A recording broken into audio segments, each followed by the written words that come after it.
Hello, lords and ladies. Welcome back to Of Swords and Magic. My name is LJ, and this is your source for all things Arthurian. Thank you again for joining me if you're coming back after previous episodes. If you're new to this podcast, I bid you welcome. Many, many welcomes. And I hope you enjoy. We are going to get right into it today because we have a very long story ahead of us. If you're just now joining us, welcome again. Just a quick recap. Last time we discussed the work of Chrétien de Troyes. He is a romance author from the 12th century. He was a writer in the court of Marie de Champagne. He is very overdramatic, as French authors typically were in medieval France. I can only assume, so his work is a little all over the place, but last time we worked our way through it and discussed themes and reoccurring characters and some plot things that definitely altered and paved the way for Arthurian stories in the future, and hopefully many more to come. So we are going to do the same thing today, as well as in the future, for the next episode, maybe the next 2 episodes. But today we are going to discuss Sir Yvain, who is the Knight of the Lion. And we are going to get right into it today, because I don't want to waste any more time. It is a very long story, and I'll make it as quick as possible. But before we get started, quick housekeeping. I officially have an Instagram for this podcast. Yay! Catching up with the times. So my podcast Instagram is ofswordsandmagic.podcast. That's ofswordsandmagic.podcast, if you would be so kind as to give me a follow. And that's that. I just post some stuff as often as possible, usually like once a week or so, maybe a couple times a week, related to anything Arthurian, if you need your fix of Arthuriana for the day. So please go ahead and give me a follow. Also, thank you so much to everyone on Instagram and on Facebook for all the really nice comments and compliments. You guys are the sweetest. Thank you so much. Okay, so this will be a sort of storytelling, retelling of the Knight of the Lion. We sort of did the same thing last time with the story of Sir Lancelot and his quest for Queen Guinevere. So, we will continue today with our discussion of Chrétien de Troyes and his Arthurian romances via the first story ever written on record of Sir Yvain. So, without further delay, lords and ladies, let us begin our tale of the Knight of the Lion. The tale of the Knight of the Lion begins at the feast, once again, an Arthurian tale beginning with a feast, the Feast of Pentecost at Carlisle, Wales, some castle in Wales where Arthur keeps his court for a little while they all have this lovely feast. It's late at night, Arthur has gone to bed, but the knights are still up telling stories in the grand hall.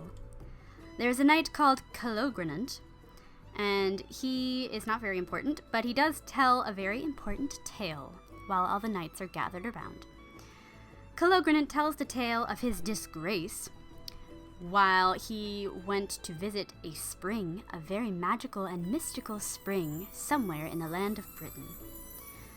He starts to tell his tale. Guinevere settles down with the men to listen because she's very intrigued. Sir Kay, if you remember Sir Kay, the not-so-nice, a little hot-headed Sir Kay, has joined in to listen as well. As per usual, he starts some drama about how he's not the one telling the story, but this is no surprise to us. We all know Sir Kay would do something like that. So anyway, he starts some drama. Guinevere says, chill out. Calogrenant continues telling the tale of this spring. First, he says he was on a quest, some unknown quest, and he runs into a Moor. Do we know what a Moor is, ladies and gentlemen? A Moor, M-O-O-R, is the name for a black person, or a person of color, back in medieval times. If you were a Moor, you were from Moorish lands, be that Africa or India or Persia or somewhere along those lines, someplace that is a land of people of color. So they called you a Moor. So Calogrenant goes on this quest. He runs into a Moor who is very nice and tells him the way to a nearby spring. But he says, beware, if you go to the spring, you may drink from the spring, but do not pour water from the basin onto the nearby stone. And Calogrenant goes, what? And the Moor says, there is a basin by the spring. Next to the spring is a basin, and next to the basin is a stone. If you take the basin and dip it into the water of the spring and then pour the water onto the stone, it will cause a gigantic thunderstorm. Not even a thunderstorm, like a hurricane. This giant, very terrifying storm that will scare men pantless. So do not pour water from the basin onto the stone. And Calogrenant, of course, said, well, this sounds exciting and sounds like something quest-worthy. So, of course, Calogrenant went to the spring, pours the basin of water onto the stone. Guess what it did? It caused a storm to start. Somehow, magically. And sure enough, when the storm started, there was a knight who came out to defend the spring to stop the storm. Because Calogrenant discovered that whenever someone starts this storm, a knight will come out, the Knight of the Spring. The Knight of the Spring will come out to defend the spring, kill the man who started the storm, and keep the spring at peace once again. Calogrenant continues to describe the knight who came out to fight him. The knight defeated him and sent him home, and so Calogrenant has now returned in shame and is now telling the tale of his disgrace. So that's the tale that he tells to all these knights gathered around the fire listening to him. Yvain, this little guy, I guess he's about, 17, 18. He's a little nugget. I like to think he has blonde hair. That's just me. This little blonde guy sitting in the corner is Calogrenant's cousin. He says, well, this sounds like a chance to prove myself, because I kind of really haven't done anything for this court yet. I've been knighted, but kind of because my cousin Calogrenant was knighted, and Arthur felt obliged to knight me as well. So now I have a chance to prove myself. I'm gonna go defeat that Knight of the Spring. So Yvain slips out without anyone noticing. This is something he does very often. He's very good at sneaking away without anyone noticing. Anyway, Yvain goes out on a quest to defeat the Knight of the Spring. But because he leaves so quickly, he doesn't hear that Guinevere, who woke Arthur back up, apparently, during the party, Guinevere has told Arthur of the spring and says, this seems kind of strange that such a magical place exists and could cause such a torturous and very dangerous storm. This seems like something we should check out. Arthur says, I think that's a good idea, and we should go check it out as soon as possible. So, the two of them decide to bring their court to this spring, and all of their best knights, and they will go check out the spring together in about 2 weeks. So Chrétien says, my lord Yvain decides to go out on this quest by himself. Side note, this is the first time that Chrétien has described someone else besides Gawain as my lord. Remember in the last episode we talked about how this author, Chrétien, only ever calls anyone my lord when he's talking about Gawain. Anyway, he calls him my lord for the first time in this little scene when he's talking about Yvain, my lord Yvain. So, clearly this author has some pretty high respect for Yvain. And he hasn't even done anything yet. Anyway, Yvain sets out on his quest. He does all the same things that Calogrenant said would happen. Before he meets the Moor, he meets a Vavasor and a lady who feed and lodge him well, which is very nice. Thanks, guys. The next day he sets out and he runs into the Moor again, who happens to be there in the same place. And the Moor directs him to the spring. Yvain goes to the spring. He sees the basin by the stone. He takes the basin, dips it into the magical spring water, pours the water onto the stone, and sure enough, boom, the storm starts. And it turns into this giant hurricane. It's very strange. The Knight of the Spring comes charging out from literally out of nowhere from the shadows. He has his lance already in hand. He comes charging towards Sir Yvain. Yvain's like, okay, hold on. I didn't have time to prepare. Oh my god. But he doesn't have time. The knight is still charging full speed towards him. Yvain and the knight, boom, collide. And they fight, and they strike each other. Yvain strikes the knight on the head. The knight kind of falls off his horse for a second. Sort of. He's kind of hanging off his horse. slings himself back onto the saddle, and flees away from Yvain because he's terrified of Yvain, who almost killed him just now, and that apparently has never happened to him, so he flees for his life. Yvain pursues him. For the sake of Camelot, he pursues him all the way to the gate of the knight's town, this little town that has appeared out of nowhere by the spring, and goes to the castle gate. He gets all the way to the castle gate. Apparently there's no one around in the streets watching this. Maybe it's late at night. I don't know. They get all the way there to the castle gate. Yvain is literally about to chase this guy into his castle. And he does exactly that. But the castle gate has a trap. And whoever will enter it will trip over the 2 fulcrums that are attached to a portcullis. And the portcullis will come down and slice whoever is in that little gate area in half. That is the trap. Yvain doesn't see this, of course. He's a little busy trying to catch this knight. He chases the knight through the castle gate. The gate comes down on one side, and then it comes down on the other. Boom, Yvain is trapped. And he's still on his horse. And he looks up, and he sees the portcullis, and he knows that it's about to come slicing down, and he realizes what's happening. And very quickly, he leans forward, and the portcullis phoom, comes slicing down, and it chops his horse in half. Yay! So much fun. Oh my god. Don't you just love medieval literature? So, Yvain's horse is now chopped in half. He's now leaning on the top half of his horse, where the head and neck are, and doesn't really know what to do. There's blood everywhere, and I'm sure some very difficult sounds to listen to. Yvain's like, alright, I'd like to get out of here now, please. I don't really care where the guy went, I just kind of want to be free. And a lady, a maiden, comes rushing up to him very quickly, as if trying to be discreet about it. I like to think she has brown hair. I think she's a brunette. She quickly comes to him. She undoes the gate. She says, follow me. And she leads him quickly into the castle. He goes, wait, I'm trying to find that knight. She goes, if you know what's good for you, you will follow me. My lady will kill you if she sees you here. You've just killed her husband.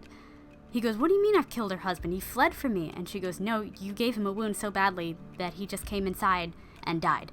He didn't make it that far. So you killed my lady's husband and lord, and the whole lord of our town. So if you value your life, you will come with me. So he follows her. He says, why are you helping me? She says, well, I came to Camelot a little while ago to ask King Arthur for help with something, and I guess I didn't really know how I was behaving. I greatly esteem and admire the king and love him as a ruler, but I'm not from a noble family, so I guess my courtly manners aren't everything they should have been. I guess I didn't curtsy properly or whatever, and everyone kind of didn't treat me very nice about it. And you, sir, were the only one who treated me with kindness. So I'm gonna help you out now. So quickly, follow me and don't talk. He's like, okay, sorry. And then she sees that people are up ahead, making a commotion about their dead lord. And she pulls out of her pocket a ring that turns people invisible and says, here, take this ring. It will turn you invisible. He's like, okay, cool, that's normal. Puts on the ring and turns invisible. I dare say, ladies and gentlemen, that this is where Tolkien got his ring from for Lord of the Rings that turns people invisible. There's another story with Sir Lancelot, actually, where a servant gives him a ring that turns him invisible as well. And actually, in the episode that we discussed last time, I skipped over a part where another servant gives him a ring, a truth ring, that once he puts on the ring, it tells him whether or not whoever is talking to him is telling the truth. But it was only for like a quick second that he wears the ring. It was for like a 30-second conversation that he has with one of the knights who was trying to find him. So I skipped over it. It wasn't important. It had nothing to do with the rest of the story at all. So it wasn't really necessary to tell. But this one's really important. So this servant girl gives him this invisible ring. How did she get the ring? We don't know. She just happened to have it. Or maybe she's more than she seems. We'll come back to that at the end of the episode. Anyway, she gives him the ring. He turns invisible. She sneaks him into the castle, past the people who don't notice him, and takes him to a bedchamber, a guest chamber, and says, "You need to stay in here because everyone is looking for the guy who killed my lord and master." And then she looks out the window and sees that people are literally coming inside right to the bedchamber they're in, about to look for him. And she goes, "Okay, yeah, seriously, they are actually literally coming in here to look for you. Please keep that ring on, stay on top of the bed, and don't get off the bed. Because they will not look on the bed, but they will look everywhere. So please don't leave that very spot. And keep the ring on. And don't breathe. Don't make noise." He goes, "Yeah, I got it." She leaves so that it doesn't look suspicious, and goes to join the people outside that are coming in. Everyone comes inside to the guest chamber. They're like, "Where's the guy? Is he under the bed?" They look under the bed. They look in the corner. He's nowhere to be found. Yvain is curled up in a little ball on the bed, holding his breath, and not making any noise, and watching them all in silence. They're all really ready to kill him too. They have swords and clubs and weapons. They're ready to take his life. He doesn't make any noise. And finally, they leave. They all go outside. Yvain looks through the window. The servant girl is still there, remaining with him.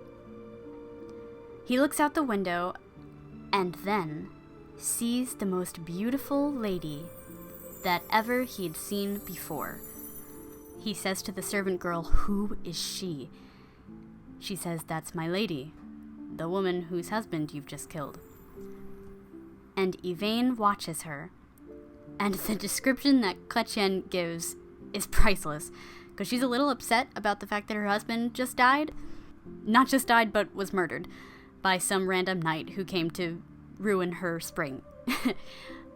Chrétien says, "While they were upending beds and stools, there entered one of the most beautiful women ever seen by the human eye. Such an exceptionally beautiful lady has never before been reported or told of. But she was so crazed with grief that she was on the verge of killing herself. All at once she cried out as loudly as she could and fell down in a faint. When she was lifted back to her feet, she began clawing at herself and tearing out her hair like a madwoman. Her hands grabbed and ripped her clothing, and she fainted with every step. Nothing could comfort her, for she could see her lord dead in the coffin being carried in front of her. She felt she could never be comforted again." Yvain is watching all of this through the window, and hears the lady wail out at the top of her lungs, "Will they never find the man who killed my husband?" And the servant girl right then must have moved in the window or something, because right then the lady looks up at the window and somehow has a feeling that the murderer is in that bedchamber. So she quickly rushes into the bedchamber. The servant girl says to Yvain, "You might want to put your ring on again. My lady's coming." He quickly puts back on the ring. The lady bursts into the room and somehow knows he's in there. She has a feeling. She looks everywhere, but she sees nothing. And she stands there and declares the murderer a coward for not showing himself. She says, "I don't know how you're in here, but you are a coward, and you should be ashamed of yourself. And I wish the greatest death upon your head." And she leaves the room. Then her husband is buried outside. Yvain watches from the window with the servant girl, who should be by her lady's side, comforting her, but, whatever. Anyway, she watches with Yvain and then realizes that she should be outside and goes outside to join her lady. After he's buried. Whatever.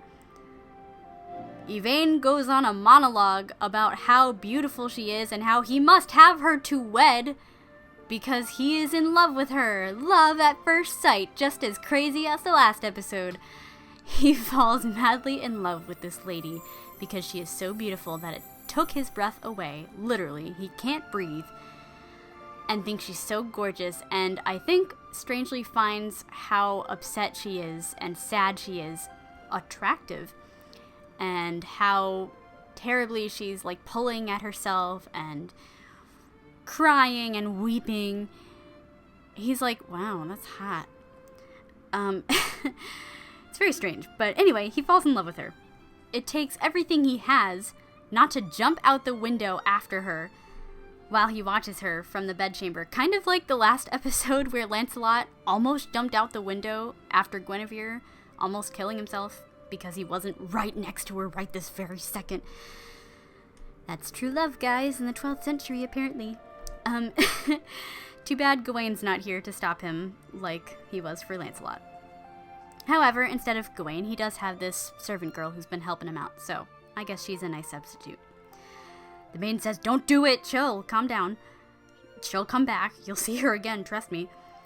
But in the meantime, you should probably stay here and wait till all this heat dies down, and then you can escape, okay?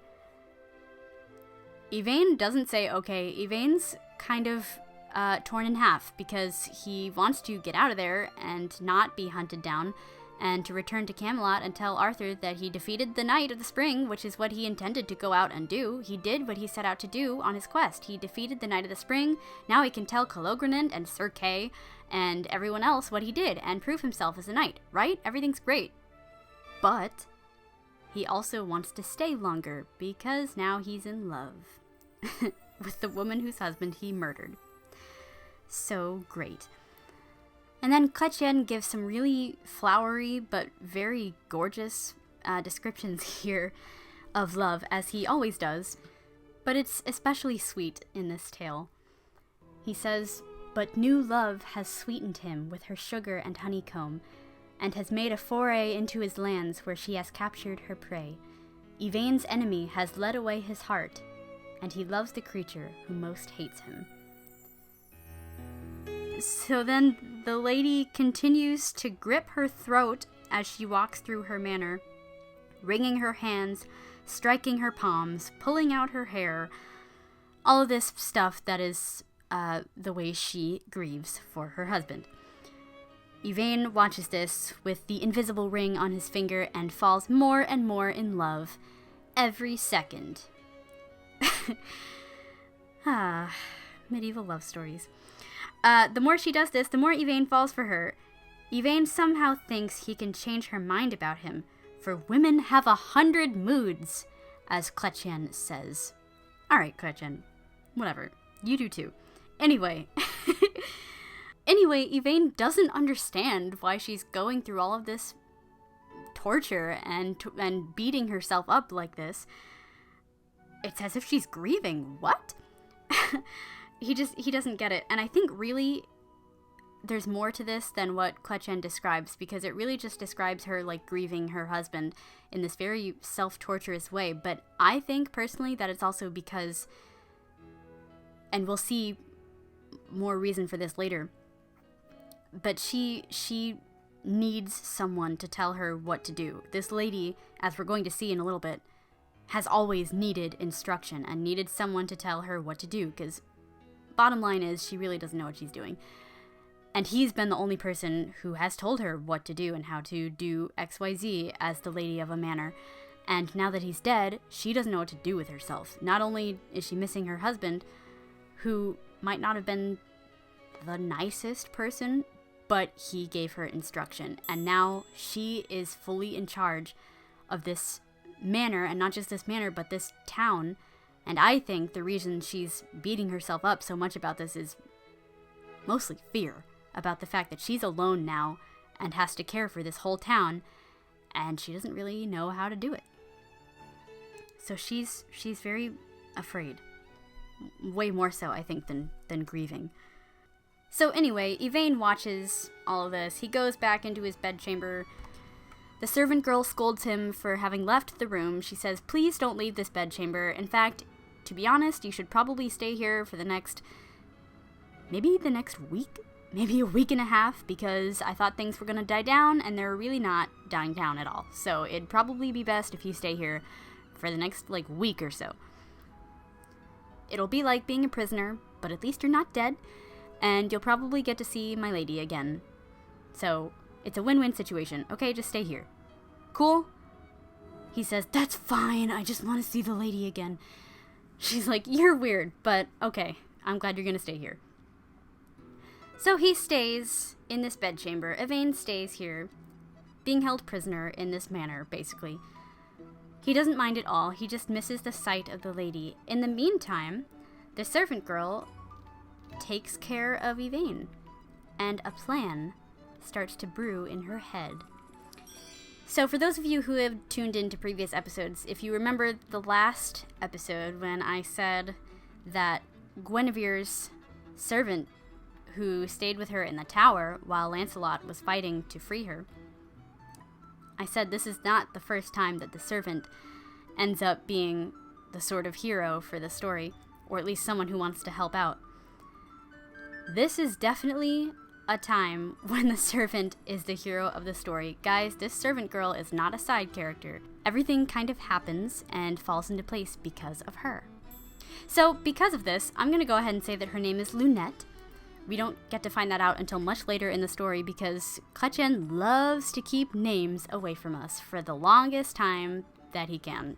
But I'm going to go ahead and place names because it's easier to remember.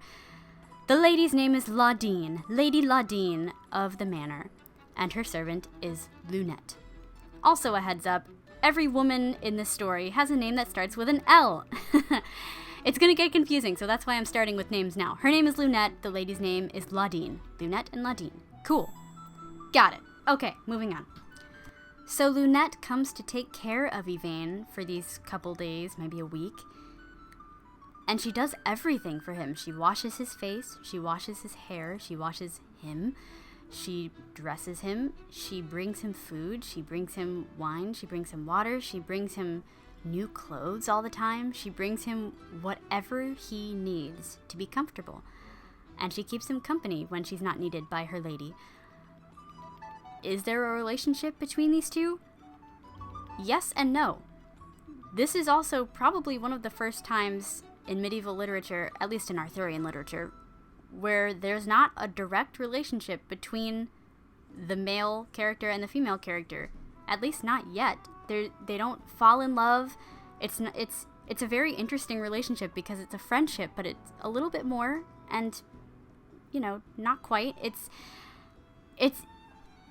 so nice. It's not love at first sight. I need to be next to you right now because you're a lady. You know, it's just a very nice friendship. It's almost like a brother-sister sort of bond, actually, between the two of them.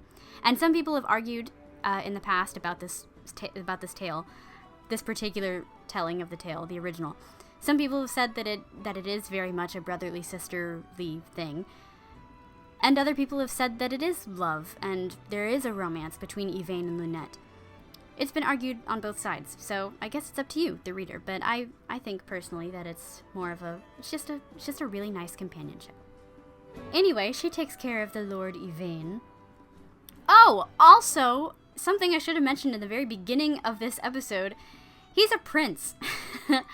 Yvain is the son of King Urien. So he's become a knight for Arthur because he wants to prove himself as a prince and be a knight first so he can prove himself a valiant warrior and a good knight before he becomes king of his land one day. But he is in fact a prince. I'm just gonna throw that in there. But he prefers to go by Sir Yvain, not Prince Yvain. Anyway, he tells this to Lunette. She thinks that's pretty cool. She asks him how his day is. He says, "It was terrible, I didn't get to see Laudine at all." And she's like, "What on earth is wrong with you?" But, because of this, she finds out how obsessed he is with her and how deeply and fondly he feels for her and sees how much he might actually take care of her. And Lunette realizes then, guys, that the old husband didn't really do this. He kind of just told her what to do all the time and ordered her around, like a pet, not a wife.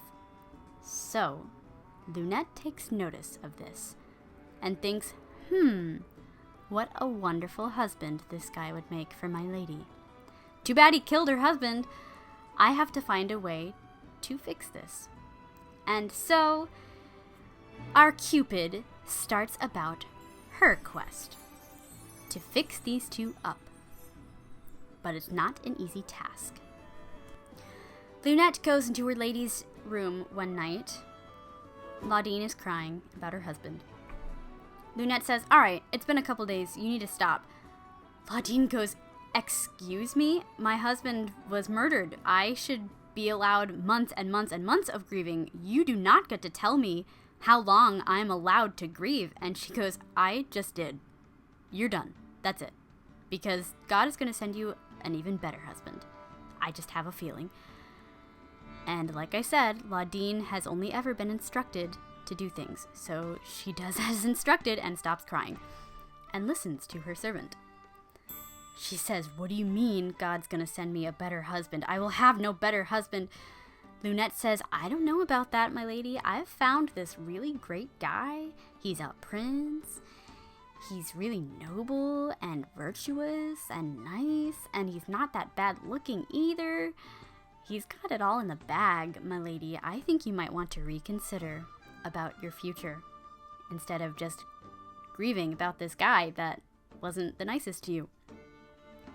And she says, "You are wicked. You shouldn't ever say something like that. Get out of my chamber," and orders her away. Lunette's like, "Okay, I'm just throwing it out there." And she goes, "Get out. I don't want to see your face. I don't want to hear your voice. Do not talk of another husband." That was round 1.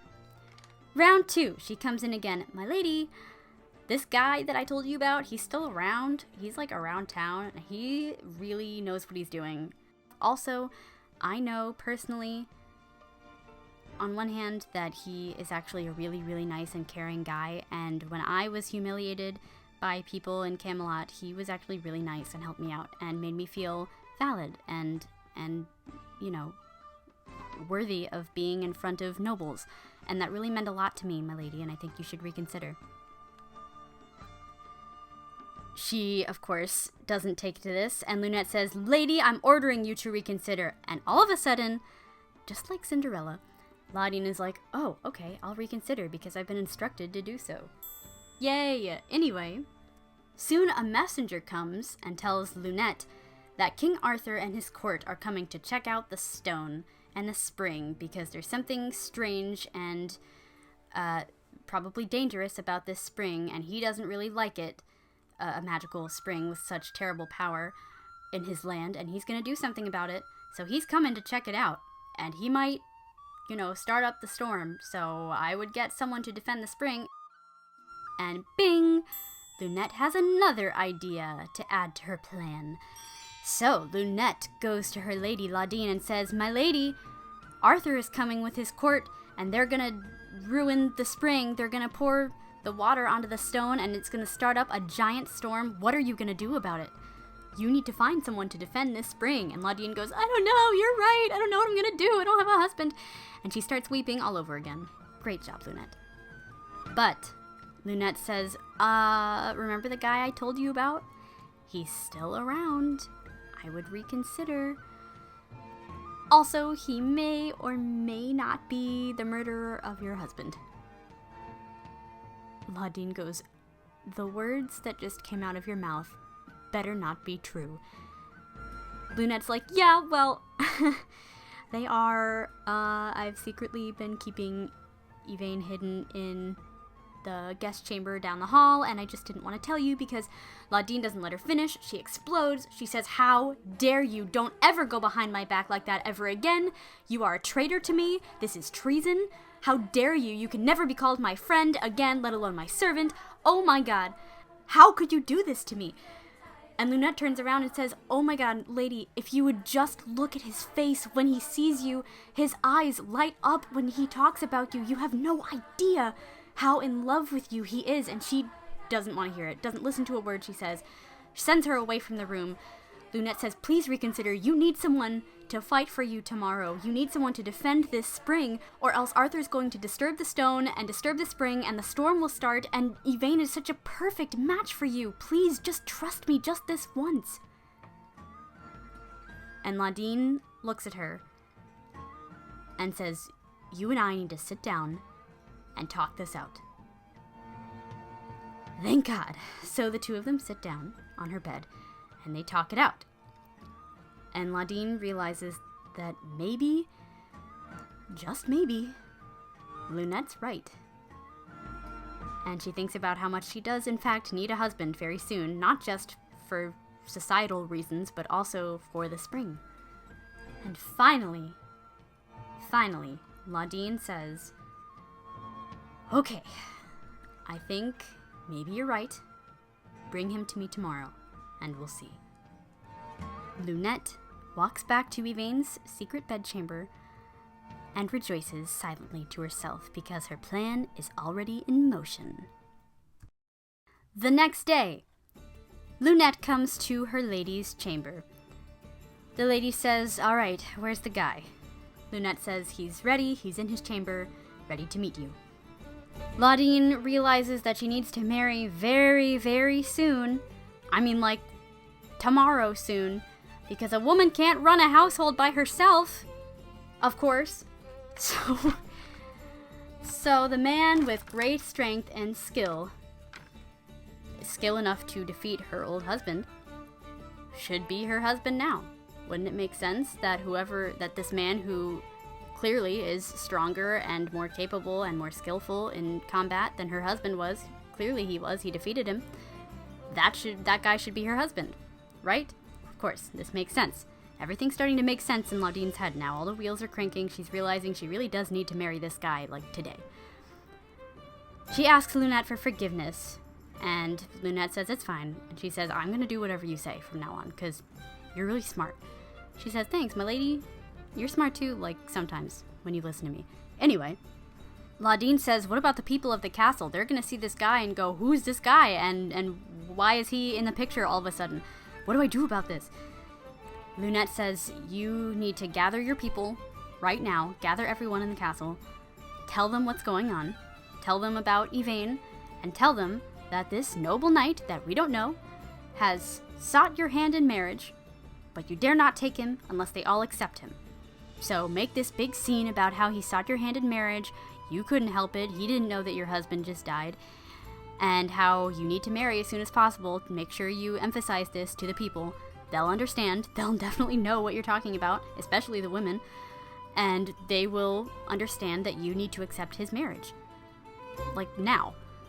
And she says, "Okay, that sounds good. Go get the guy." So, Lunette goes to fetch Yvain. She dresses him up in some type of way.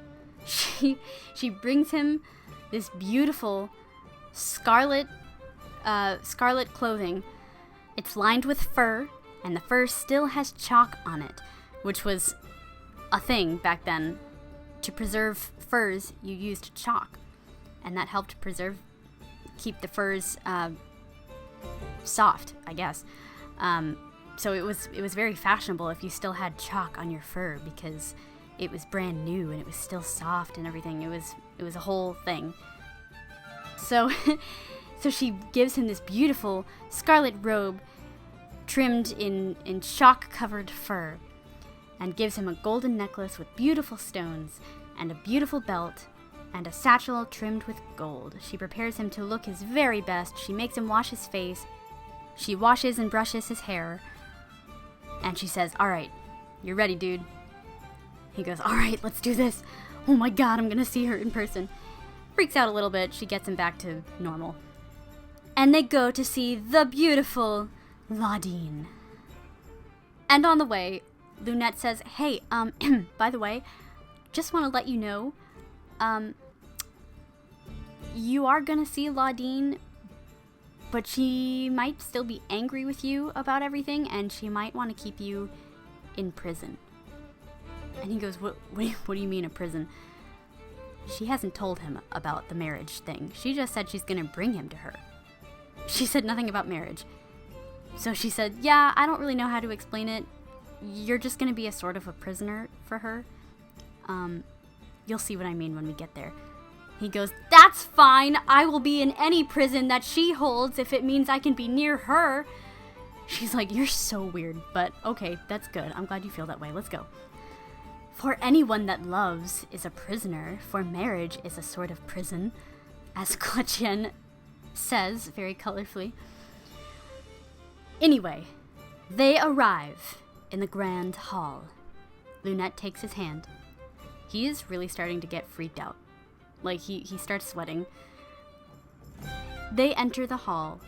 Ladine is sitting on a red cushion, a large, luxurious red cushion, with great posture.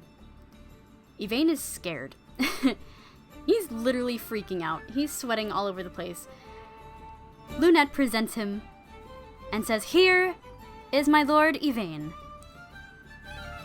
Yvain says nothing. There are crickets. Ladine's like, "Is he gonna talk?" Lunette says, "Yeah, of course he's gonna talk." Yvain, say something. He can't speak because he is so scared of being in front of her, knowing that he killed her husband and knowing how much he loves her, that he can't find the will to speak. Lunette, the mother of both of them, really, in this situation, Lunette grabs him, shoves him towards her, and says, "Say something! Oh my god, do I have to parent you like a child?" Says the same thing to Ladine. She's like, "You need to say something, too, to get him to speak. Oh my god, both of you need to do something." Nobody says anything, and finally Lunette says, "500 curses be on the soul of anyone who brings into a fair lady's room a knight who won't approach her and hasn't tongue or words to introduce himself." Grabs him by the arm, like a mother to a child, drags him over right in front of Ladine. Says to Yvain she doesn't bite, literally says this to him, and implores him to speak, tells him to ask for peace and forgiveness for the things that he's done. Finally, Yvain falls to his knees and says, "My lady, in truth I'll not seek your mercy, but will instead thank you for whatever you may choose to do with me, for nothing could displease me." She says, "Nothing, sir, and if I should kill you?" He says, "My lady, great thanks be to you. You will never hear me say otherwise." She's like, what is happening?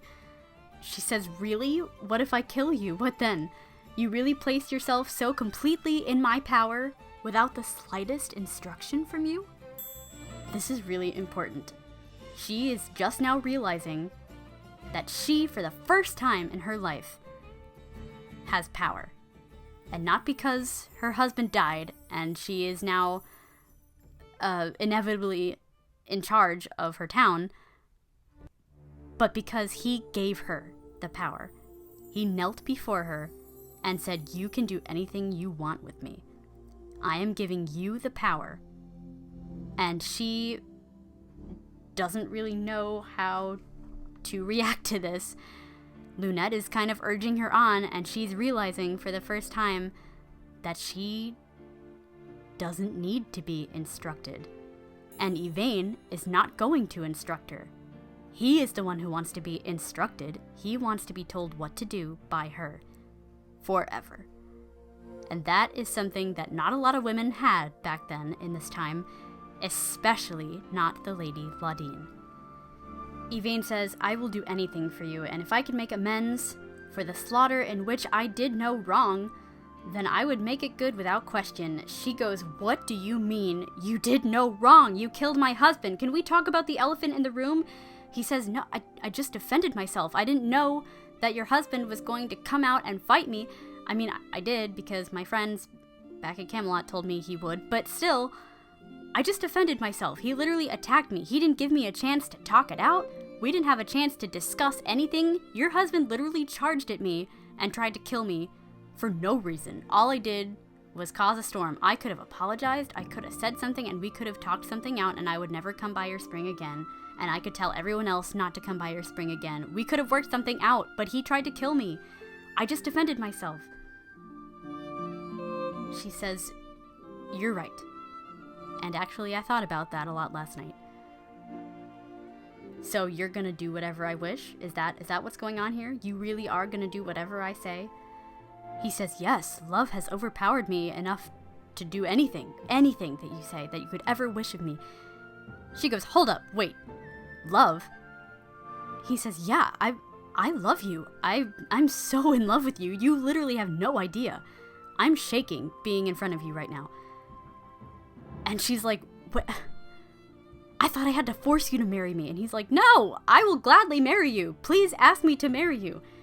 You're the lady and the one in charge in this situation. And I literally just gave you all the power. You have to ask me to marry you, and I will say yes. so please ask. And she goes, oh my god, okay, will you marry me? He's like, yup, let's do it.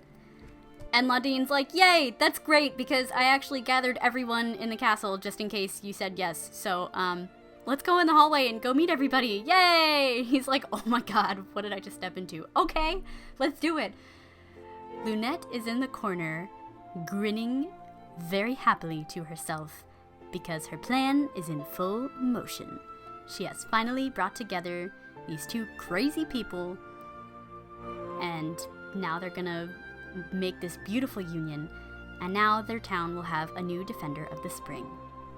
Everything is going to plan.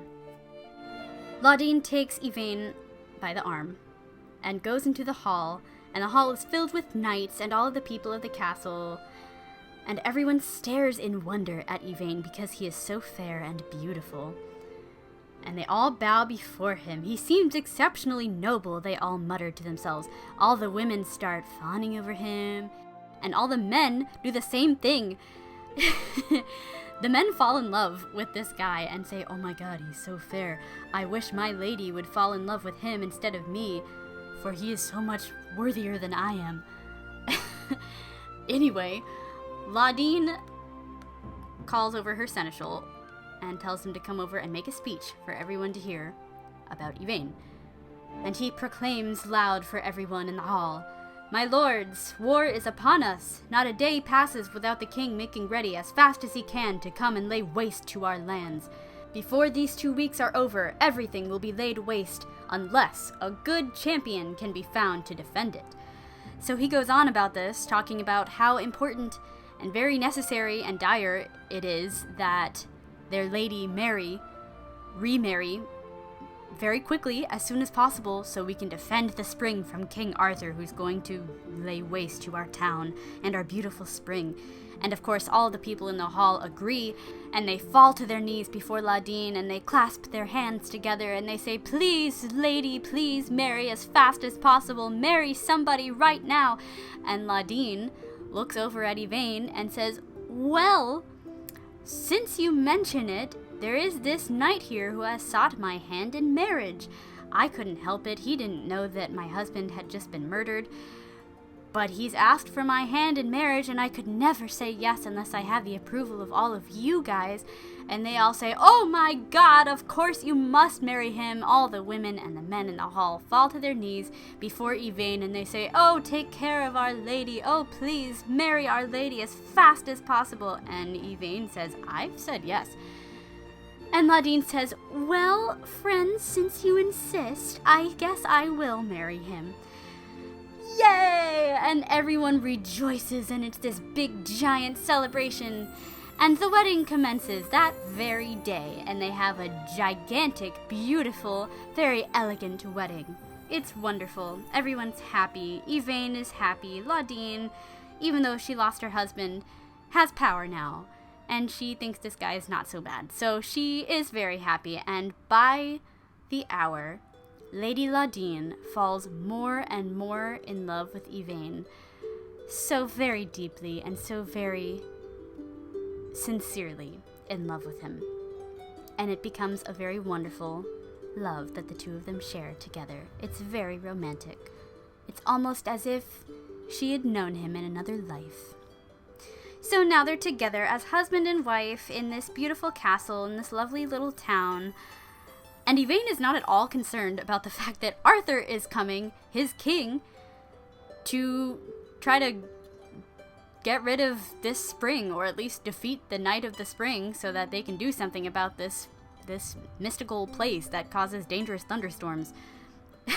He's not at all worried. He's just focused on his love right now, because that's all his mind can process while he's in her presence, or even around her, or near her. 2 weeks have passed. King Arthur and his court, including Sir Gawain and Sir Kay and everybody, they all arrive at the spring. Kay goes, where's Yvain? Guess he's not as brave as he thought he was. And Arthur's like, what are you talking about? Kay overheard Yvain talking to himself earlier, I guess. and overheard him talking about how he was going to come here and defeat the Knight of the Spring.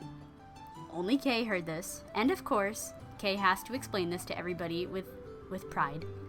He goes, yeah, I heard Yvain talking about how he was going to come defeat the Knight of the Spring. I just didn't want to tell anybody because I thought he was going to come back and show us what he did. But I don't see him anywhere. Guess he's not that great after all, little punk. And then he goes on this monologue about the difference between someone who's brave and someone who's a braggart, as if Kay hasn't been a braggart his entire life. Right. Anyway, he goes on this monologue until Gawain literally tells him to shut up. And he says, we don't know what Yvain has been through. Please stop talking. Literally no one wants to hear you speak. Shut up. And he shuts up. Arthur takes the basin of water by the spring. He pours the water onto the stone.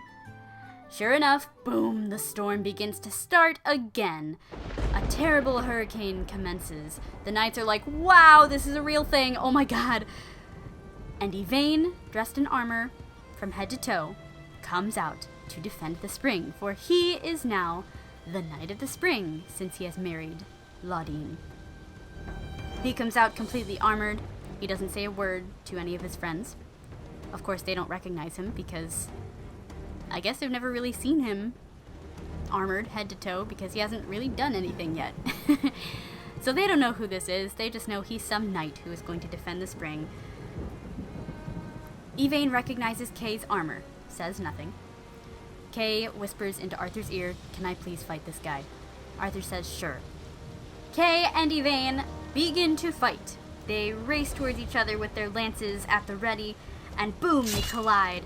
And then they continue to fight even after they've ran into each other.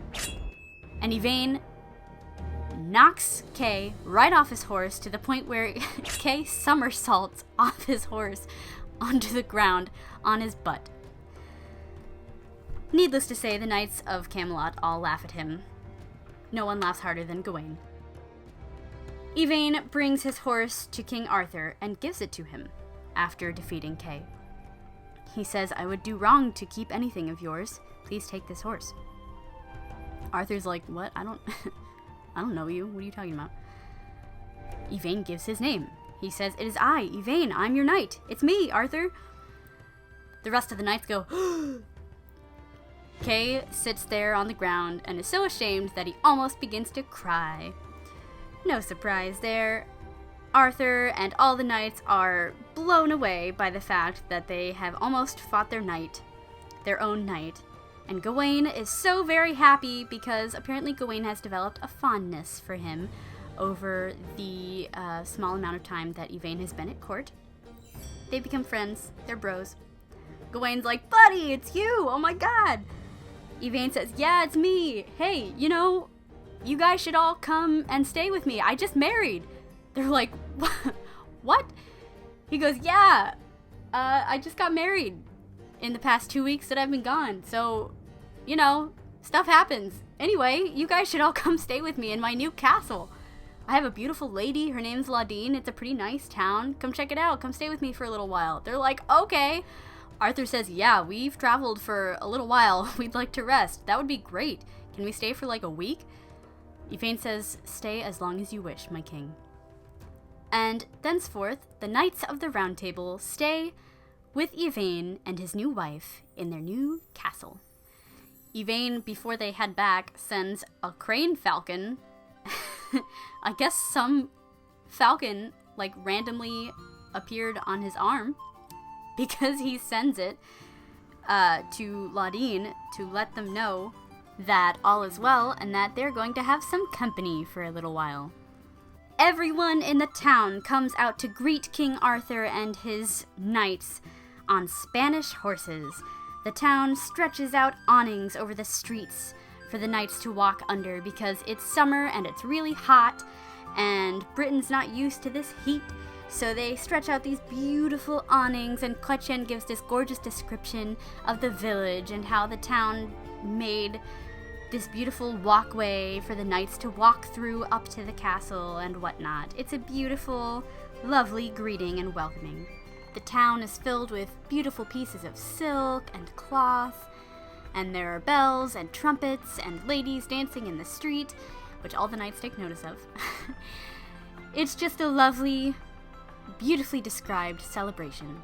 They arrive at the castle, and Lady Ladine arrives to greet them all amidst all of this hoopla, dressed in jewels. It's a beautiful greeting. Everyone thinks she's so gorgeous. They congratulate Yvain on his wonderful new wife. She's very sweet and nice, and a wonderful hostess. It's lovely. And she tells them everything. She tells Arthur and all of his knights what went down, and that her husband was the Knight of the Spring, and how Yvain defeated him, and they should all be very proud of him, and how Yvain is now the Knight of the Spring. And they're married and are very, very happy together, and everything is fine, and Arthur kind of, I guess, forgets about the spring and how dangerous it is, because he's distracted by the fact that Yvain is so happy, and they're all together very happily spending a lovely summer week in this town. So anyway, everything's all good. All drama, tension, etc. is forgotten. They're all together having this lovely time in town. The knights take to all the ladies that are dancing in the streets. Everybody's flirting. Knights and ladies are flirting left and right, including Sir Gawain, of course, who takes a very fond liking, not to the Lady Ladine, not to any of the dancing ladies in the street, not to any ladies of nobility, but the servant girl, Lunette. Gawain and Lunette begin to talk a little bit. They start to flirt, and eventually they become such good companions that Gawain asks her how all of this really came to happen, because the last time he checked, Yvain was just this little guy in the corner of the Grand Hall, listening to all the knights tell their stories of grandeur. So Gawain's like, how did this happen? What happened? And Lunette tells all, and Gawain realizes that she is the one behind all of this, and she's actually the genius mastermind behind this wonderful marriage and this lovely union of people. Also, side note, this is the first time, ladies and gentlemen, that we hear Sir Gawain being described as the Knight of the Sun. Gawain is described now in several Arthurian adaptations and retellings, and even some of the older literature. He's known now as the Knight of the Sun, or the Lady's Knight, or the Maiden's Knight, or what have you. But he's also known as the Knight of the Sun, sometimes because he's been given the gift of the sun's strength, which means while the sun is out, or while the sun is risen, he has this almost like super strength, enhanced strength, and therefore when the sun is set, his strength is weakened a little bit as well. Sometimes it's because of that, sometimes it's simply because he has this radiant, sun-like personality, and he's just very warm and welcoming. In this case, that's the reason. He was just named the Knight of the Sun because he's a very warm and welcoming man. So, this is the first time that Chrétien gives us this Knight of the Sun description. Anyway, just a side note for any major Arthurian fans out there, since this paves the way for future stories of Sir Gawain. Thank you, Chrétien.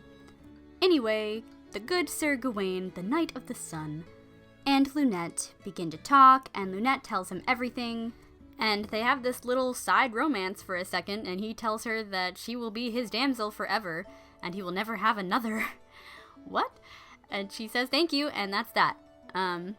But we all know that he definitely pursues other women in the future. Anyway, the point is, she tells him how deeply in love with Ladine Yvain is, and Gawain takes note of that, and kind of comes up with a plan to convince him to not fall so hard for her right away, because there are more important things, apparently, that Yvain needs to be focusing on now that he's a Knight of Camelot. Very important side note. Moving on. Finally, the week comes to an end. Arthur's ready to go back to Camelot. He's like, alright guys, I think we should head back. And everyone begs Yvain to come with them. They say, we need you back in Camelot, dude. You are a Knight of Camelot. Come back with us. Bring your wife. And he's like, no, I can't. I'm the Knight of the Spring now. I have to stay here and defend this spring. And they're like, well, you're a Knight of Camelot first, so you should come back with us and bring your wife. And Yvain stands his ground and says, no, I can't. I have made a vow by marrying her that I will forevermore, for the rest of my life, be the knight who defends this spring. I'll come to Camelot to visit, and I'll be grateful for the title of a Knight of Camelot if you'll allow me to keep it, but I'm sorry, I have to stay here with her and defend this magical spring. Gawain doesn't like this because, like I said, he's developed a strong fondness for Yvain and has been brewing his plan. He comes up to Yvain and says, bruh, you can't just stay here with this lady forever. What kind of a life is that for a knight? How old are you? What, you're a kid. You can't just stay here as a married man forever. You have quests to do and things to do to prove yourself as a knight. You can't just stay here and wither away. And he goes, no, I'm very happily married. I'm in love, Gawain. And Gawain gives one of my favorite quotes in all Arthurian literature because I think it's so ridiculous. It says, what, would you be one of those men, said my lord Gawain to Yvain, who are worth less because of their wives? May he who diminishes his worth by marrying be shamed by Holy Mary. He who has a beautiful woman as wife or sweetheart should be the better for her, for it's not right for her to love him if his fame and worth are lost. Indeed, you would suffer afterwards for her love if it caused you to lose your reputation, because a woman will quickly withdraw her love, and she's not wrong to do so, if she finds herself hating a man who has lost face in any way after he has become lord of the realm. A man must be concerned with his reputation before all else.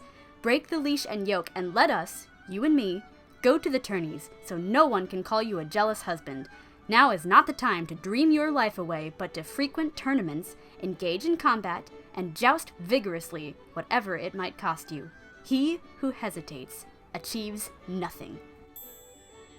So Gawain continues on this monologue for a long time, like a whole page and a half, convincing Yvain to leave this town for a little bit, come back to Camelot, do some knightly things, prove himself worthy as a knight, you know, do some tournaments, do some quests, improve your reputation, and then go back to your wife and live your wonderful, lovely life here in town.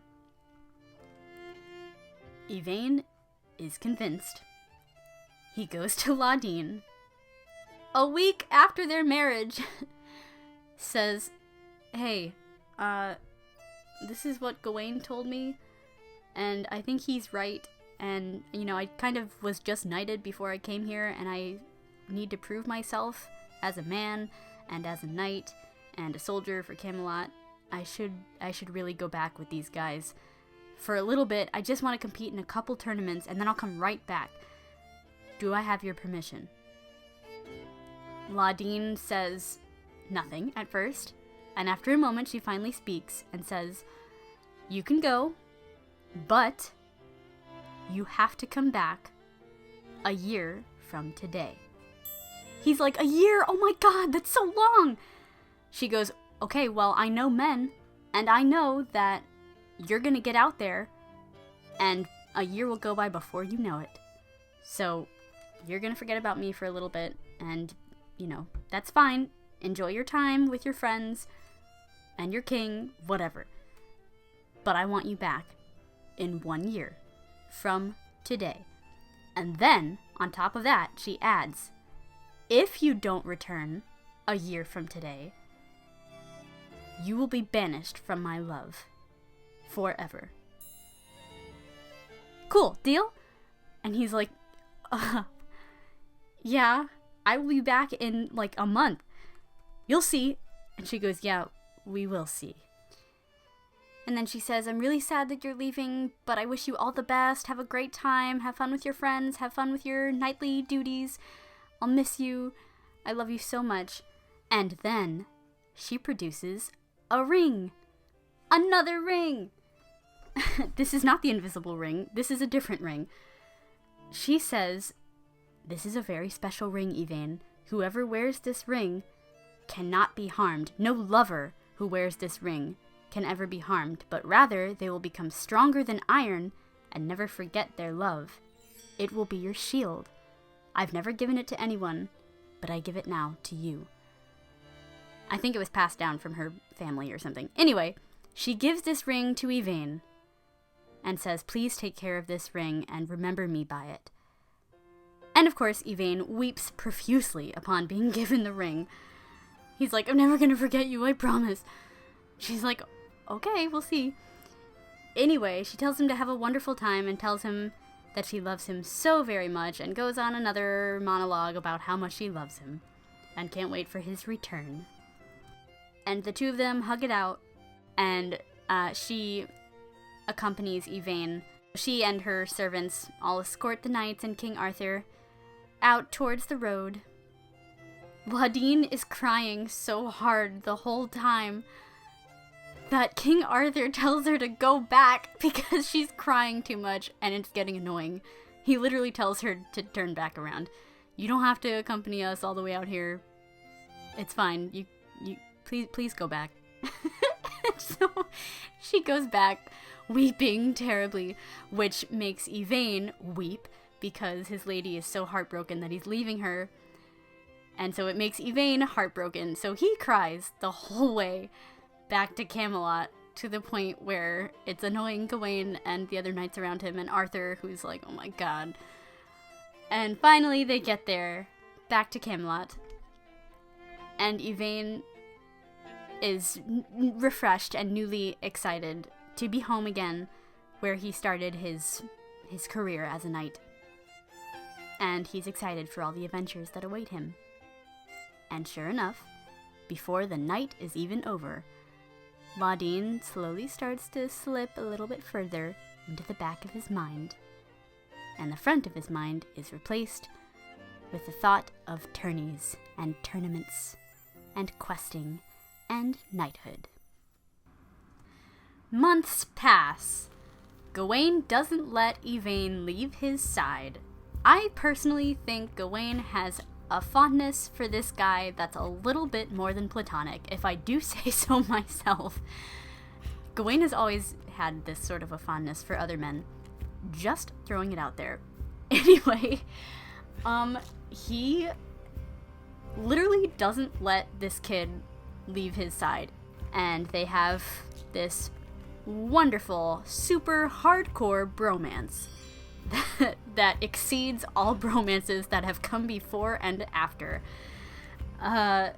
Anyway, months pass, and more months pass, and more months pass, until, lo and behold, it's been a year, and a little bit more than a year, and then a little bit more than a year, until it reaches August. And Arthur is holding court at Chester. There's a giant tournament, of course. Everyone's participating, it's great, it's super exciting. Yvain has increased his reputation so much. He has fans, he's got a fan club, he's got girls left and right, commoner and noble women alike, wearing his colors to all his tournaments, the colors of his shield and his coat of arms and whatnot. He's got this huge following, and men too, who all admire him and want to be like him. And finally they have this big giant tournament in Chester. Yvain wins the tournament. Of course, this is like the millionth time Yvain has won a tournament. There is no surprise, but still everyone is just as excited as if it's the first time. Arthur's so proud of him, he's like, "Oh, that's my boy." Gawain is even more proud of him, he's like, "That's my bro."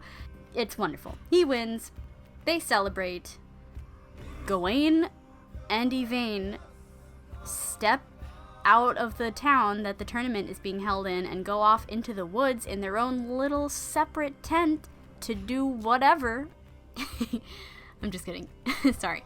Anyway, they hang out together. Arthur comes to join them and interrupts because he loves these two men so very much and appreciates them, and so he wants to celebrate with them, and they're like, "Of course, come join us." So Arthur joins them in the tent, the three of them are together in the woods, chilling, drinking wine, celebrating the night, celebrating the end of this giant tournament. And out of nowhere, all of a sudden, as if lightning struck in his head, Yvain suddenly remembers his wife. Bing! He's like, wait, what month is it? Gawain says, it's August. He says, oh my god, I was supposed to be back over a year ago. Gawain's like, back where? Yvain goes, remember I was married to Laudine, the woman of my heart? I love her so very much. Gawain's like, oh, her, yeah, whatever. She's not important. You're with me! Doesn't that matter at all? I'm so much better than her. I make such a better companion. He literally says this. Yvain goes, no, I need to be back with my wife. Oh my god. And he freaks out. And of course, right when he remembers this, who else comes up to their tent but Lunette and says, hey bro, guess what month it is? He's like, I know. She goes, I just wanted to let you know that I have a message from my lady, Laudine. She says she hates you, she damns you to hell, and she never wants to see your face ever again, nor hear your voice ever again, and that you are officially banished from her love. Forever. That's all. I'll take that ring back now. It was my lady's, after all. Yvain's like, no, wait. I can go back to her right now. I'm gonna go back right now. She goes, no, you're done. This is the thanks that I get for trying to set you up with the lady that you love, and my lady who needed a man who was going to take care of her, which I saw in you, and I worked so hard and risked my own reputation with my lady by talking you up to her. Sure enough, you guys fell for each other, and I got you guys to marry, and you were both so happy. I gave you both everything, especially you. And this is how you thank me, by making me look awful in front of my lady for setting her up with some jerk who left her and forgot all about her. So, like I said, I'll be taking that ring back now. Once again, Yvain is silent. He cannot speak. He has lost his sense of speech. So she goes up to him, takes the ring off his finger herself, puts it in her satchel, pocket, whatever, gets on her horse, says goodbye to King Arthur and Gawain, and says goodbye, doesn't even call him sir, says goodbye to you, I'll leave you to your men, and rides away. Gawain and Arthur are like, awkward. Somehow, the two of them start talking, I guess, Gawain and Arthur, about who this girl is, and they're like, what just happened? What did we, blah, blah, blah. Somehow, Yvain slips past them and disappears. Once again, like he's so good at doing, disappears without anyone noticing. And he goes off into the forest, holding back his tears until he can get past all of the hoopla and all the people and whatever. Finally gets into the woods away from civilization and runs. He literally just runs through the forest like a madman. Runs across fields, across plains, across hills. Runs into another forest. And he rips his clothing while he's running, and he rips his hair out while he's running, and he screams and howls like an animal. He has lost his sense of speech. He has lost his sense of who he is. He is so engulfed in this self-hatred and guilt for what he's done, and grief for the loss of his lady and her love for him, that he almost becomes like an animal. Basically, he becomes Tarzan, okay? He rips apart his clothing until he's naked, finds some kid who's out in the woods, bumps into this kid who's trying to shoot game for supper or whatever. He's got a bow and arrow, Yvain takes the kid's bow and arrow from the kid, runs away, and uses the bow and arrow for the next couple weeks that he's in the woods to shoot game for his dinner. Like Percival, who we'll find out about later. Anyway, he becomes a madman, a mad, wild forest man, and lives in the wilderness, and decides he's going to live in the wilderness forever and forget all mankind because he is not worthy enough to live amongst mankind ever again because of what he's done. He wants to kill himself, like Lancelot did, but unlike Lancelot, he thinks that he should be punished even more so than killing himself. Taking his own life is too easy. He wants to suffer even more so, which means that he has to live with what he's done. And so, thenceforth, he stays in the forest, away from civilization. He's in the woods for quite some time. He has now grown accustomed to eating raw flesh. He doesn't even cook the meat that he catches. He just eats it like a wild animal. He hunts, and it comes to the point where he doesn't even hunt with his bow and arrow anymore. He literally hunts and catches these animals with his bare hands. And Chrétien describes him as hunting his prey like a lion. Do, do, do, the night of the lion. That'll mean something a little more later, but a little bit of foreshadowing. He lives in the woods for some time. He eventually comes upon a hermitage. Some little hut, little cottage in the middle of this giant forest that he lives in, where some very pious religious man, some hermit, has decided to make his home. The hermit is outside tending to the front of his house, his plants, whatever. He sees Yvain, who looks like some wild creature, naked wild creature, gets terrified, runs into his house really fast, and watches from the little window of his house.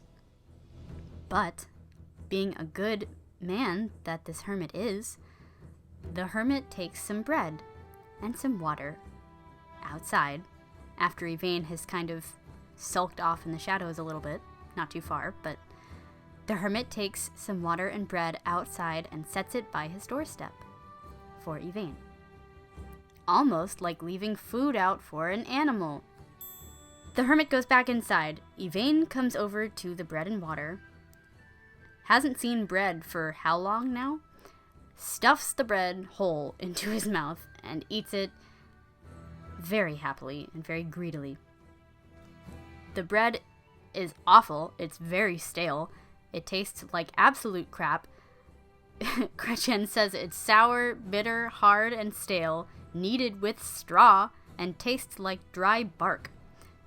So clearly this hermit isn't very wealthy and doesn't have a whole lot to bake his bread with. He literally made his bread with straw. But to Yvain, it tastes like heaven. So Yvain eats the whole thing, drinks all the water, and runs off again into the woods.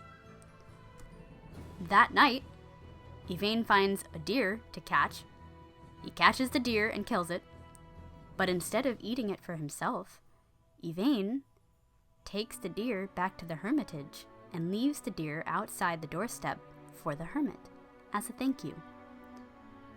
Almost like when a cat brings a dead mouse to you for a present. He's such an animal now. He's literally become this creature of the woods. He's not human anymore. So the hermit sees this deer, is very grateful because he clearly doesn't have a whole lot to eat making bread with straw. So the hermit takes the deer, skins the deer, roasts it over the fire, uses the fur for other stuff, the hair, for, warmth, I guess. I don't know what you use deer skin for. And leaves a little bit of the meat, out for Yvain, just in case. Sure enough, Yvain comes back, and now not only is there bread and water for him, but there's some meat of the game that he killed.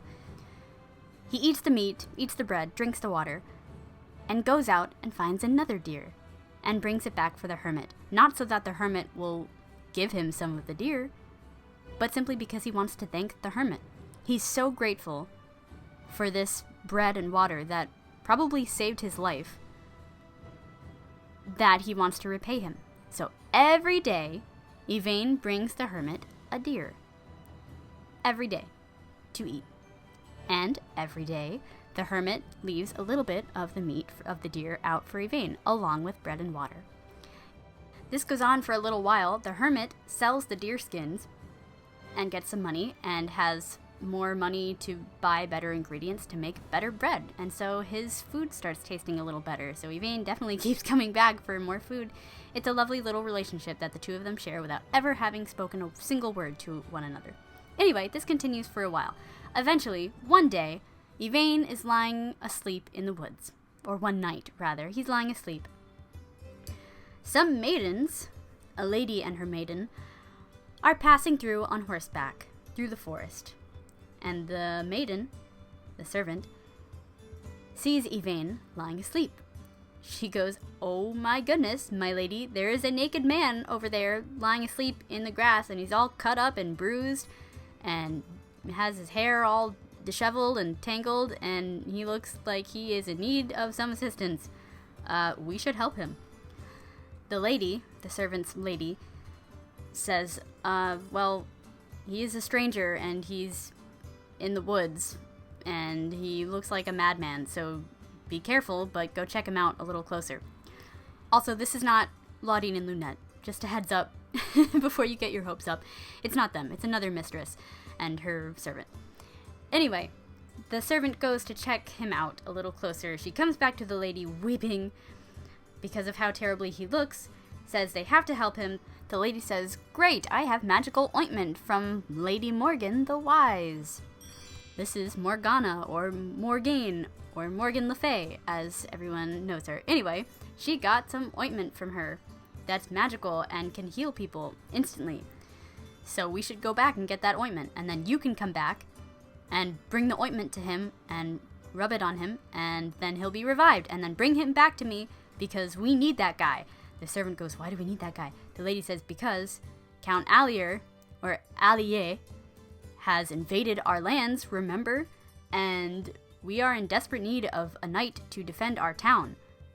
He could be that person. He's got this, big, strong body. He's not that bad looking, and he looks like he could kick somebody's butt, So we should help him and dress him up and give him some armor and a sword and see what he does for our town."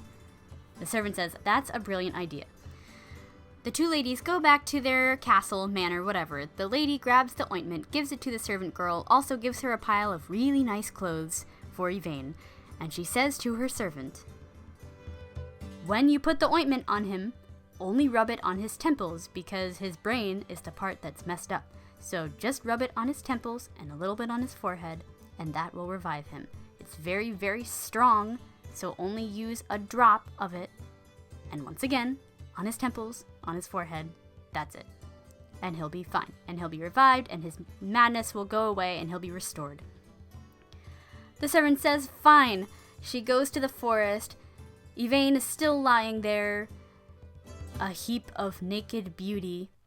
She is instantly attracted to him, falls to her knees beside him. What does she do with the ointment? She's so attracted to him that she rubs the ointment all over his body, covering every inch of his body with the ointment, because she wants to help him as much as he possibly can. So, what happens to Yvain? The servant hides quickly behind a tree because Yvain is starting to wake up. She quickly leaves the clothes on a tree stump next to his sleeping body and has brought an extra horse with her so that he can have a horse to ride back to the castle with her. She quickly takes the horse, leaves the clothes on the tree stump, takes the horse, and goes and hides behind a nearby tree. Yvain wakes up. He's like, "What's happening? Where am I? What time is it? Why am I in the forest? Where's my sword? Where's my horse? What's going on? He sort of starts to remember what happened. Things start coming back to him. He remembers Ladine, he remembers Lunette and what happened, and the fact that she has forbidden him from loving her ever again. But he's more concerned about what's happening right now. So he sees the clothes next to him, gratefully puts them on while still sitting down, with a struggle, because he tries to stand up, but he can't because the ointment is really strong and has been used so much that it weakened his whole body physically. So even though his mind is restored, his body is now limp as a dish rag. So he can't stand. So the servant girl peeps behind the tree and decides that now is a good time to ride out in front of him and make it seem like she just happened upon him in the forest. So she rides her horse out. Chrétien gives this hilarious description about how brilliant she is for acting like she'd never seen him before. She rides over, not too near Yvain, over some distance away, just enough so that he can see her from afar. She rides through the forest, looks upon Yvain. Yvain goes, "Hey, you! I need help. I can't stand up. Can you please help me?" She's like, "Oh, who are you?" He's like, I don't even know. I don't know. Just, can you help me, please?" She's like, "Oh, of course." She brings her other horse, the lady's horse, over. So now she's riding a horse and is also leading another horse over to him. He sees that she has an extra horse. He says, "Oh my god, can you please lend me that extra horse? Please, I mean, I can't walk. I need to go someplace. I don't even know where I am or what I'm doing here. I just need all kinds of help, and I need that horse. If you would please let me borrow it." And she goes, "You can have this horse as long as you come with me to where I'm going, and I'll help you." He's like, "Okay, fine. Yeah, that sounds great." She gives him the horse, helps him onto the horse, leads him to her castle. On the way, he says, "Is there any way I can be of service to you to thank you for what you've done?" She says, "Yes, actually there is, but you're not well enough to do that just yet, so we're going to take care of you until you're well enough." They get to the castle. The lady comes out to greet them with her servants. The servant girl gives some lie about the ointment. She's like, "Yeah, I don't know what happened. I guess it was just really strong. I only put it where you told me to." The lady's like, "Well, he's supposed to be able to fight for us. Now we have to take care of him. Look at him." She's like, "Yeah, it's okay. He'll get there. It's fine." Anyway, so they help Yvain into the castle. They take care of him. They nurse him back to health. Blah, blah, blah. Eventually, Count Allier comes to take what is his, and he starts burning down the whole town and burning down the village and taking things that he wants. Everyone's freaking out in the village. All the commoners are freaking out. They're like, "Where is some knight to come save us? We need someone to defend our town. Oh, how in desperate need of assistance we are. Where is a brave knight to come help us?" The lady says, "Hey, I think you're healthy now, Sir Yvain. I think you can go help these people now." He's like, "Okay, gladly. I will do anything you ask as a thank you for taking care of me." So he goes out, fights this guy, Count Allier. I'm not even gonna get into detail about this guy. It's not worth it. The guy is pillaging the village and setting fires around it. Yvain, who has armored himself and gotten a weapon, rides out into this melee, and the first blow that he strikes to this guy is on his back, to the point where he breaks it. Yvain doesn't need any warm-up time at all. He literally, the first blow that he strikes since being some forest creature, literally breaks the guy's back. Maybe it's because he's been in the forest as some wild creature. Who knows? Anyway, Yvain kicks butt. The other men of the town who are trying to fight Allier's men see Yvain and are inspired. So all these other, knights who have been there helping the town that I guess weren't strong enough. They needed some stronger knight, which is Yvain. All the other men see Yvain and all become greatly inspired by his strength and his valor, and so it makes them fight even harder now. And so now all these men rally together as one singular force, and they defeat Count Allier. Yay! Everyone rejoices, but Yvain sees Count Allier fleeing. Once again, a man is fleeing Yvain, just like the Knight of the Spring did. And Yvain ignores the applause and rushes to Count Allier himself. Grabs him, they have combat, they fight, to the point where Yvain wins, and he takes Count Allier on his horse back to the lady of the castle as his prisoner, and makes him surrender to the lady and their town. Yay! Everyone rejoices! The town is saved! Yvain has saved this lady and her castle, and not just the lady and her castle, but a whole town. Yay! Great way to get back in the game. Everything is well. The lady asks him to marry her.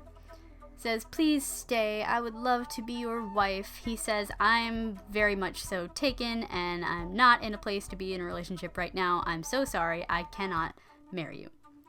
She's very sad, she weeps. All the ladies weep because they all wanted to marry him. But sure enough, the lady gives him leave to go. So Yvain leaves. Yvain doesn't know where he's going now. He just saved a town. Kind of getting back in the game, getting his head back together. Everything's kind of mending. His heart's still broken in a million pieces because of himself. But he's starting to mend, and he's starting to get his head back in the game. So he does this as he rides through the lands of Britain. And he comes across a dragon who's about to eat a lion. The dragon has the lion's tail in its mouth. The dragon is a fire-breathing dragon, and it's giant. The dragon is starting to smoke from its mouth, meaning it's about to devour this lion with flames. Yvain doesn't know who to help, the lion or the dragon. They're both beasts, but he decides that the dragon looks a little bit more menacing. He decides to help the lion. Yvain strikes the dragon and hacks it into tiny pieces like a chopped up piece of meat for dinner. It's normal. A normal thing that you see every day. A dragon being hacked to pieces by one singular guy that's holding a lion captive in its mouth. It's all good. Normal Tuesday afternoon. The dragon is defeated and hacked into tiny little pieces. The lion turns to Yvain. Yvain is like, oh my god, what did I just do? Now he's gonna eat me. Oh my god. So he readies himself to defend himself against the lion. But instead, the lion goes up to Yvain and moves into a kind of position where his paws are out in front of him, almost like he's bowing. It's a very submissive position. And it's respectful. And Yvain realizes that the lion is submitting to him. And he's like, wow, okay, well, thanks. And he realizes that he and the lion have something in common, just like how Yvain kind of submitted to the hermit when he was in desperate need because the hermit saved his life, even though he was some, like, scary, vicious forest creature. The hermit helped him. And so, Yvain is doing the same thing to this lion, who is simply misunderstood. So, Yvain's like, wow, that was cool. That was a really cool experience. I'll remember that forever and tell it to my children. Thank you, lion. Gets back on his horse, starts to go on his way. Hears something behind him, turns and looks around to see the lion following him. He realizes that the lion is going to follow him forever, wherever he goes, as his new companion. Yvain's like, well, alright, this is fine, this is totally normal. Okay. And soon, the lion starts walking in front of Yvain, as if guiding him or protecting him. Where did this lion come from? We don't know. There are no lions in Britain. Unless some person of sorcery sent him, the lion, as a guardian. Also, notice how the lion, after having been given freedom by Yvain, wants to follow Yvain forever for it, almost like how Laudine was given freedom and given power that she'd never had before by marrying him. Because of how good of a man Yvain is, Laudine was given power and wanted to love Yvain forever for it. Just like this lion. Similarities and theories, yay! Anyway, the lion and Yvain instantly develop this relationship. At one point, the lion is hungry for dinner and even looks back at Yvain as if for permission to go catch dinner. And of course, Yvain follows the lion, which signals permission, I guess. And the lion goes out to hunt deer, just like Yvain went to do while he lived in the forest. And the lion leaves some of the deer for Yvain to eat, like the hermit, because the lion is still so very grateful that Yvain saved his life. The lion even stays awake while Yvain sleeps to keep watch for bandits and whatnot. Like, okay. Anyway, this continues in this way. The relationship continues this way for 2 weeks. Finally, they end up back at the spring. Yvain realizes where he is. He faints. Oh, I'm sorry. He moans and sighs first, so deeply and sadly, and then he faints. Okay, this is a bit of a stretch. Bear with me. He's on his horse when he faints, so his sword is positioned in a way that in a way that it's able to slip from his scabbard and pierce through his chainmail, breaking all of the chain links, and end up right by his neck, to the point where it starts slicing through his skin, the skin of his neck. So Yvain is hanging there unconscious because he's passed out at the fact that they're at the spring. He's hanging from his horse. His sword has gone sideways or whatever and slipped through and is cutting him at the neck.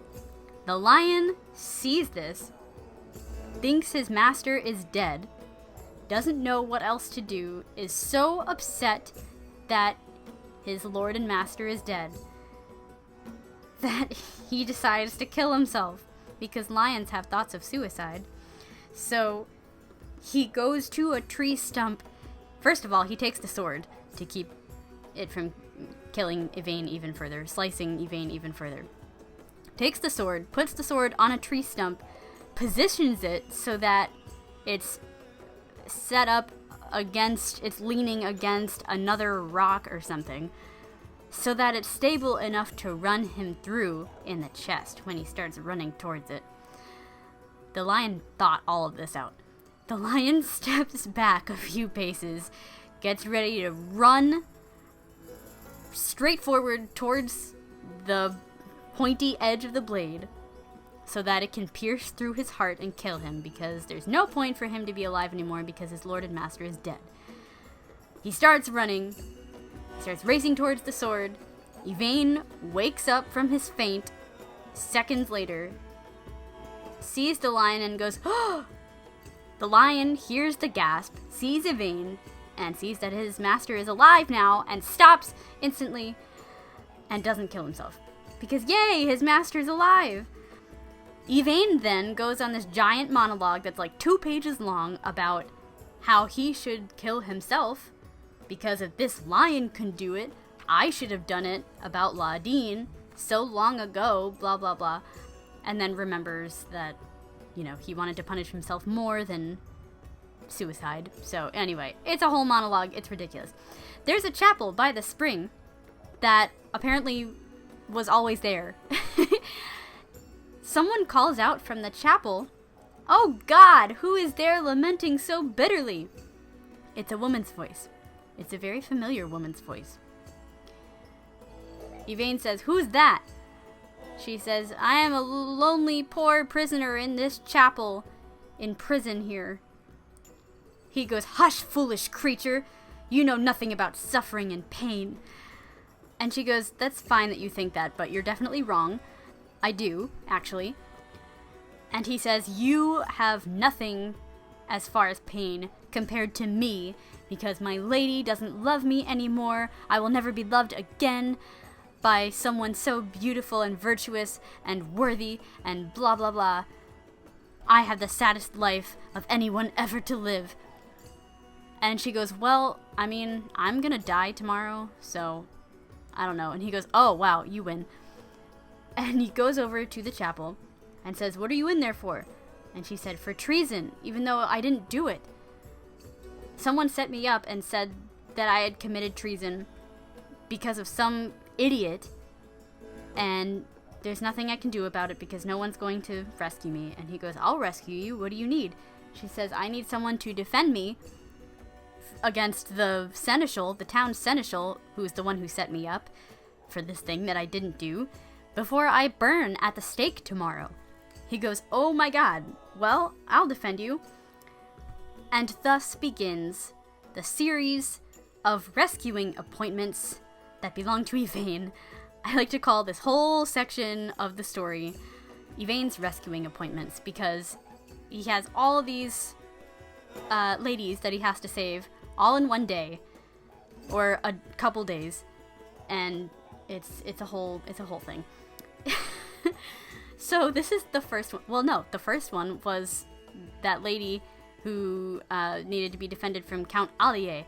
So anyway, this one's really important though. He says, "Sure, no problem. I'm so sorry that you're in this situation. Whoever did this to you really sucks." She says, "Yeah, he does." And he says, "Who did this to you?" And she said, "Well, the seneschal set me up by saying that I had committed treason for setting up my lady with some jerk who said he loved her and then ran off and never came back." And he goes, would his name happen to be Yvain?" She's like, "Yeah, that bastard." He goes, "Oh, well, hi, it's me. I am him." And she goes, "Oh my god. Wow, this is awkward." And he goes, "Yeah, I'm so sorry about everything." She says, "Yeah, you should be. I don't want to see your face. I don't want you." And he goes, "Do you want to be saved or not? I will rescue you if you let me." And she says, "Okay, well, I do want to be rescued. I'd like to not burn tomorrow. So please come back at noon tomorrow." And he says, "I will be back at noon, Lunette. I promise." So he goes into the forest to find a place to sleep for the night, because he's more comfortable sleeping in the forest now than he is in someone's house.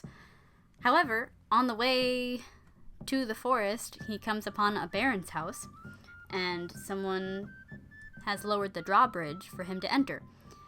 He enters through the drawbridge, which leads into a town, a nice little town. Everyone bids him welcome. They show him to some lodgings. They show him to a bed. Everything's fine. Everyone's nice. And then after they show him to his bed, they all start to cry. Everyone, men and women alike, all start weeping.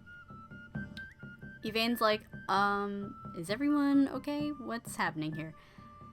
They're like, "Oh no, we're fine." Sniffle, "We're fine, it's fine, you're fine. We're just really sad about something." The lord of the manor comes out to greet Yvain. Yvain's like, "Hey, thanks for lodging me. Question, what's everyone crying about?" He says, "Oh, well, there's a giant in our midst." He goes, "What do you mean?" He says, "A giant has come demanding that I give him my daughter. His name is Harpin of the Mountain, and he already killed 2 of my sons, who were knights, and tomorrow he's going to kill my other 2 sons, unless I give him my daughter to do with as he pleases," and he said that would include giving her to the worst, lustiest stable boys that he knows to do with as they please and have their way with her. So, basically, he's going to kill my sons if I don't give him my daughter to rape. Also, he burned our town. Yvain goes, "Wow, that sounds just fantastic. Is there anything I can do to help?" The Lord says, "Oh my god. Yes, actually, the giant is coming here tomorrow, and you can defend my daughter. Oh my god, you can fight the giant. You seem like a very capable, strong knight. Will you fight for my daughter? He goes, I would love to. Unfortunately, I have a previous engagement. I've got an appointment at noon to save another damsel. And he says, well, my daughter should come first. And he says, well, I made this other appointment earlier, so I'm so sorry. I will gladly defend her as long as it's, early in the morning, so I have enough time to get back on the road and head over to my other appointment. And he says, I will try to keep you here as long as possible. I don't know when the giant's going to arrive, but I'm going to make sure that you stay here until he comes. And Yvain says, why didn't you just go to King Arthur and his court and ask for another knight to come defend your daughter? And he said, oh, I did. But, Gawain, who's the best knight, was busy trying to find Queen Guinevere. And Yvain says, well, why didn't you ask another knight to help you? And he says, well, we wanted Gawain because my wife is Gawain's sister. Yvain's like, what? He says, yeah, my wife is his sister and my daughter is Gawain's niece. So, if you don't help us tomorrow, Gawain's niece is going to be given to the giant to be raped. Also, my sons are going to die. Please help us. Yvain's like, oh my god, well, for the sake of Gawain, because he loves me so much, and because I love him, and he's very dear to me, I will definitely try to stay as long as I possibly can, as long as it's sometime before noon. And the guy says, thank you so much, and they give him everything. The wife comes out, the daughter comes out, they shower him with wonderful greetings and thank yous, and they give him wonderful food and clothing and weapons, everything a knight could wish for while staying in someone's manor. The next day. It's morning. The giant still has yet to come. Yvain's getting a little nervous. He's like, okay, I need to start heading on the road now. The father says, no, please, wait, he'll be here. Yvain says, okay, I really have to get going. It's like 10 o'clock now. Giant still hasn't shown up. Yvain's like, alright, I'm so sorry. I really do have to go now. The father pleads desperately for him to stay. He says, I'll give you money, I'll give you riches, I'll give you my daughter, I'll give you literally anything, I'll give you my castle, I'll give you anything you want. Please, please, just stay a moment longer. The daughter starts weeping. She's like, please, for the sake of my uncle Gawain, please, please stay and defend me. He's like, oh god, don't do that. And then the giant appears. Boom. Boom. Another step. Boom. And he comes up to the castle. And they're like, oh my god, the giant's here! The giant has a giant club with a sharp, pointy thing at the front. He's leading horses who are being whipped by a dwarf. Of course! What else are dwarves good for? They're being whipped by a dwarf until they start bleeding. The giant has his sons, the lord's 2 sons, held captive on one of the horses. And the giant yells, give me your daughter or I shall kill your sons. The father begins to weep. Yvain says, I'll fight you. Yvain rides out of the drawbridge, fully armored, with the lion beside him, running at full speed, ready to attack. Good job, lion. The giant laughs and says, you puny thing, you can't defeat me. Yvain says, he interrupts him and says, save your breath. Literally. Yvain may shake and quiver in the face of his lady Ladine, yet in the face of a giant, he is fearless. Yvain charges. The lance is aimed right for the giant's breast, which is covered with bear skin. Yvain rips the bear skin somehow and cuts him. But the giant also has a huge, gigantic club, and raises the club, slams Yvain so hard that Yvain doubles over. Yvain, in a lot of pain, whips out his sword, and the giant slams Yvain again. Yvain falls over onto the horse's neck that he's on. All the people of the castle are screaming out and crying out for Yvain. They're like, oh my god, please get up, for this poor knight who's still clinging onto his horse. Yvain attacks one last time and gives one giant blow right in the place where he cut the giant's bear skin. So it goes right into his skin. And then, with that last final blow, boom! The giant is defeated, and he falls to the ground. And everyone cheers and cheers and cheers, and the boys are released, and they go to their father, and they reunite with their sister, and the sister weeps tears of joy because she's now saved. Everyone thanks Yvain. They ask him what his name is. He says, just like the last episode where Lancelot said, "I cannot reveal my identity," Yvain says, "I cannot reveal my name. You shall know me as the Knight of the Lion. Now I have to go. Please excuse me." And he brushes past all the people. Whoom! Rushes to his other appointment that he's almost late for. It's almost 12 o'clock. He rushes past plains and fields. And he gets to the chapel by the spring. And he goes past the chapel into this courtyard. Lunette is already being dragged out of the chapel. He is too late. They take Lunette. They tie her to the stake. Someone takes a torch, lit with flame, and they bring it closer and closer to Lunette, until Yvain rides forward, bursting into the courtyard, and says, "Release her, fools!" And he sees Ladin. Oh my god! Ladin's there! In the I don't know, in the corner somewhere, hidden amongst a bunch of other ladies. And he looks around at everyone else to distract himself. The women lament over Lunette, because they all know she's going to die. And Yvain says, "Stop lamenting, she's not going to die. I am saving her right now." He turns to the Seneschal and says, "Seneschal, I will fight you." The Seneschal says, "That's fine, just take your lion over there in the corner and make sure he doesn't interfere." Yvain goes, "Okay, cool." He tells the lion to chill, stay over in the corner, I'll be fine, don't interfere, or I'll probably die. The lion goes and lays down obediently. And the fight starts between Yvain and 3 men. Not just the Seneschal, but 2 other men as well.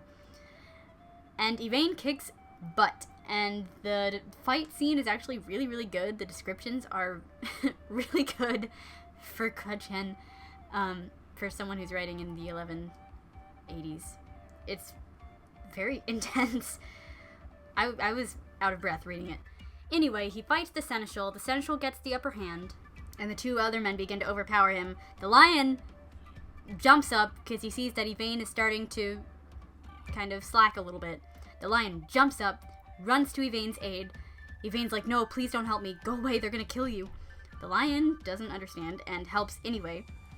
He strikes the Seneschal, the lion, and Chrétien gives this description that says that the lion rips the chain links to pieces and rips the cartilage from his shoulder, to the point where the Seneschal dies in a pool of blood.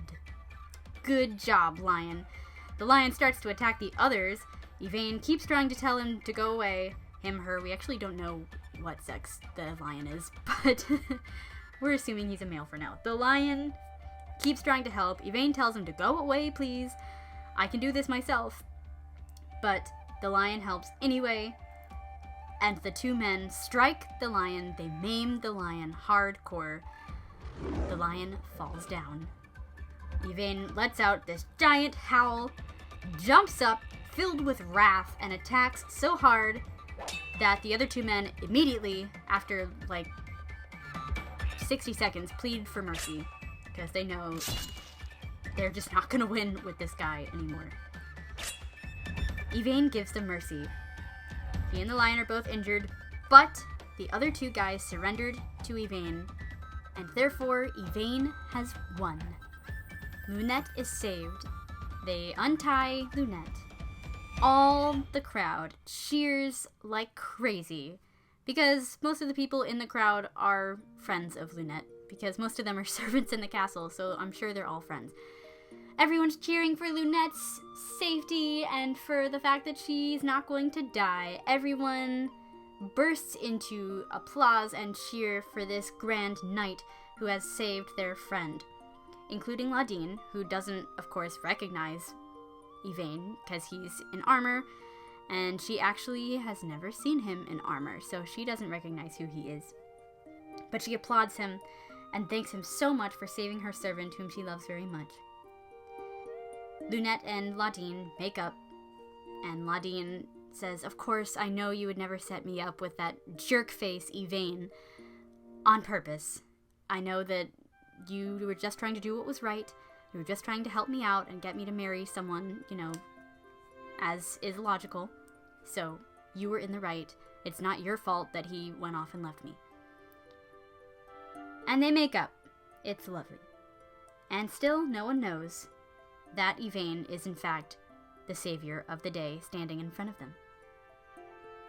Everyone implores this guy, Yvain, this knight, to stay with them and heal himself. And his poor lion, who's still on the ground, the lion is okay. He's alive, but he's barely hanging in there. Everyone insists that Yvain and his lion stay with them and let them, heal themselves and recuperate. Yvain says, "I can't stay here, unfortunately, until my lady has ceased her anger with me." Ladin steps forward. She says, "Sir, what kind of lady would be angry with you? You are a great guy. You don't even know this girl, my servant Lunette, and you just came and decided to be her champion? You're a great guy. I don't know who your lady is, but maybe she needs to reconsider some things. The only way I can imagine someone being angry with you is if you did something horrible to them or something." He says, "Yeah, well, I kind of did." And she goes, "Well, I'm sure if you just go back to her and apologize, she'll see the error of her ways." He goes, "I don't know about that. Can I go now?" She's like, "Okay, tell me who you are, and then you can go." He says, "My name is the Knight of the Lion." She says, "How come I've never heard of you, Knight of the Lion?" He's like, "I don't know. I guess I'm not that popular. Can I go now, please?" She says, "Sure, okay, you can go back and make amends with your lady. I just want to thank you again for saving my servant. She means a lot to me. And I hope you go back to your lady and make amends. Godspeed to you, sir, and may she come to her senses." And he says a very famous quote. He says, "My lady, you carry the key and have the locket in which my happiness is enclosed, yet you do not know it." And she's like, wait, what? And he walks away, and it's very sad, and he's heartbroken, and he disappears down the road. And then Lunette follows. She goes, "Wait, hold up." She goes and takes her horse and follows him a little bit down the road. She's like, "What was that? Why didn't you tell her who you are? What's wrong with you?" He's like, I can't reveal who I am. Then she would know that it's me." She's like, "Yeah, of course. Then you guys could make up and make amends and everything would be fine. This would be a happy ending to this very nice story." He's like, "Yeah, I can't do that. She doesn't forgive me yet. Clearly. I can't do it yet. I can never go back to her until she forgives me. And on that day, and only on that day, I will come back here to her." Lunette says, "Fine, I guess. Does that mean this is goodbye?" He's like, "Yeah, I guess it is. Also, can you not tell anyone that it was me, ever? Can you keep my identity a secret, please?" She says, "Yeah, of course. And I'll definitely write you if Ladin changes her mind about you." He goes, "That would be great, thanks. And I promise that if that happens, I will come back." And then he says this really sweet thing. He basically says, "Hey, also, just want to tell you how grateful I am to have you in my life, Lunette. You changed my life. You set me up with Ladin, and it made me a better person, even though it caused me a bunch of pain, and it caused her a bunch of pain, but I learned from it, and now I'm a better man. So thank you for everything. You changed my life, and it's a lot better with you in it." And then he says, "Please don't forget me." And she says, "Yvain, I could never forget you." And the two friends part ways, and it's very sad and very sweet. It's a sweet, sweet, sad goodbye. And he goes about his way down the road. And you think that would be the end, but it's only intermission. This is just half of the story. However, there is a whole bunch of nonsense that happens in the next couple sections that make no sense and have no reason to be there. So we're going to skip past a whole bunch of it so that we are now more than 3/4 of the way through, okay? Also, I know a whole bunch of stuff in this story doesn't make much sense, But I promise at the end of the episode, we are going to discuss everything, and everything will make so much more sense, and the message at the end is actually really cool. So stick with me, we're almost done. So, Yvain takes his lion, who apparently is the size of a dog, because people in England didn't know what size lions were because they had never seen them before. So he takes his dog-sized, apparently, lion and carries him in his shield. So we're just gonna pretend that the lion was actually that size. You know, maybe it's a lion cub. We don't know. Anyway, he carries his lion. I wish he would name his lion. Oh well. He carries his lion with him out of town. He arrives at a beautiful manor called the Manor of Blackthorn. He calls out, he's like, "Hey, is anyone out there? Up there on those ramparts? It is me, the Knight of the Lion. I'm really tired and hungry. Is anyone there, please?" The porter opens the gate, inviting him in, says, "Sure, come on in, friend. We've heard all about you. You're the Knight of the Lion. Word has spread around this part of town. We are so grateful to have you here. Please come in." The household greets him. Everyone gives Yvain the typical knight in lodgings greeting. And everyone's very happy to assist him. Then they see the lion and they're like, "Hold up, that thing's not coming in here." Also, consider the fact, folks, that probably no one has ever seen a lion before. Like, a lion is already, like, today, in today's time, if you saw a person walking with a lion, that's already startling enough as it is in 2019, okay? In 1119 or 1219, I can only imagine how startling it would be. People probably didn't even know what it was that was following Yvain around. It's some furry beast. Anyway, they see the lion. They're scared as hell of it. He says, "He won't hurt you. He's a friend of mine. Also, he's weak and not at all in good living condition. I need to heal him. I need healing myself, actually. If I could have some assistance for my lion, if you have any kind of healers around, that would be great." They say, "Sure, of course, that's fine, as long as you promise that he won't hurt us." Yvain says, "No, of course not." They find their best healers. They bring healers to heal Yvain, and they heal his lion. Later, the lord and wife come out to greet Yvain. They have sons and daughters. 2 daughters in particular, to be exact. Yvain stays with them, these lovely people, for a while. Eventually, the lord of the manor, their father, dies. Of sickness or something. Old age, who knows. You would think the 2 daughters would be grieving about the fact that their father has passed away, when actually they're a little bit more concerned about the fact that their father has left them the land, and they're supposed to share it, split it in half. And the oldest daughter, Lioness, is more concerned about the fact that she doesn't have all the land. She thinks all the land should be hers.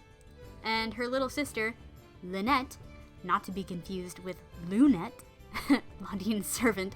Like I said, all the girls in this story have names that start with an L. So much fun. Anyway, Lynette, the little sister, tries to prove to her sister that she should have half of the land since it was their father's dying wish. The older sister, Lioness, whatever. Funny how her name is sometimes pronounced Lioness, and a lot of people seem to think that Yvain's lion is a female being a lioness. I don't know. Similarities. Anyway, the older sister says that she should have all the land. She and the little sister come up to Yvain and say, "Hey, you're a knight. What do you think about this?" He goes, "Yo, this isn't any of my business. Why are you asking me? Don't involve me in your family affairs. I don't know." The older sister says, "Well, I'm gonna go take this to King Arthur's court and ask him about it and make him give me the whole share of the land, because you shouldn't get any because I was first born." The little sister says, "That's so unfair. What's wrong with you?"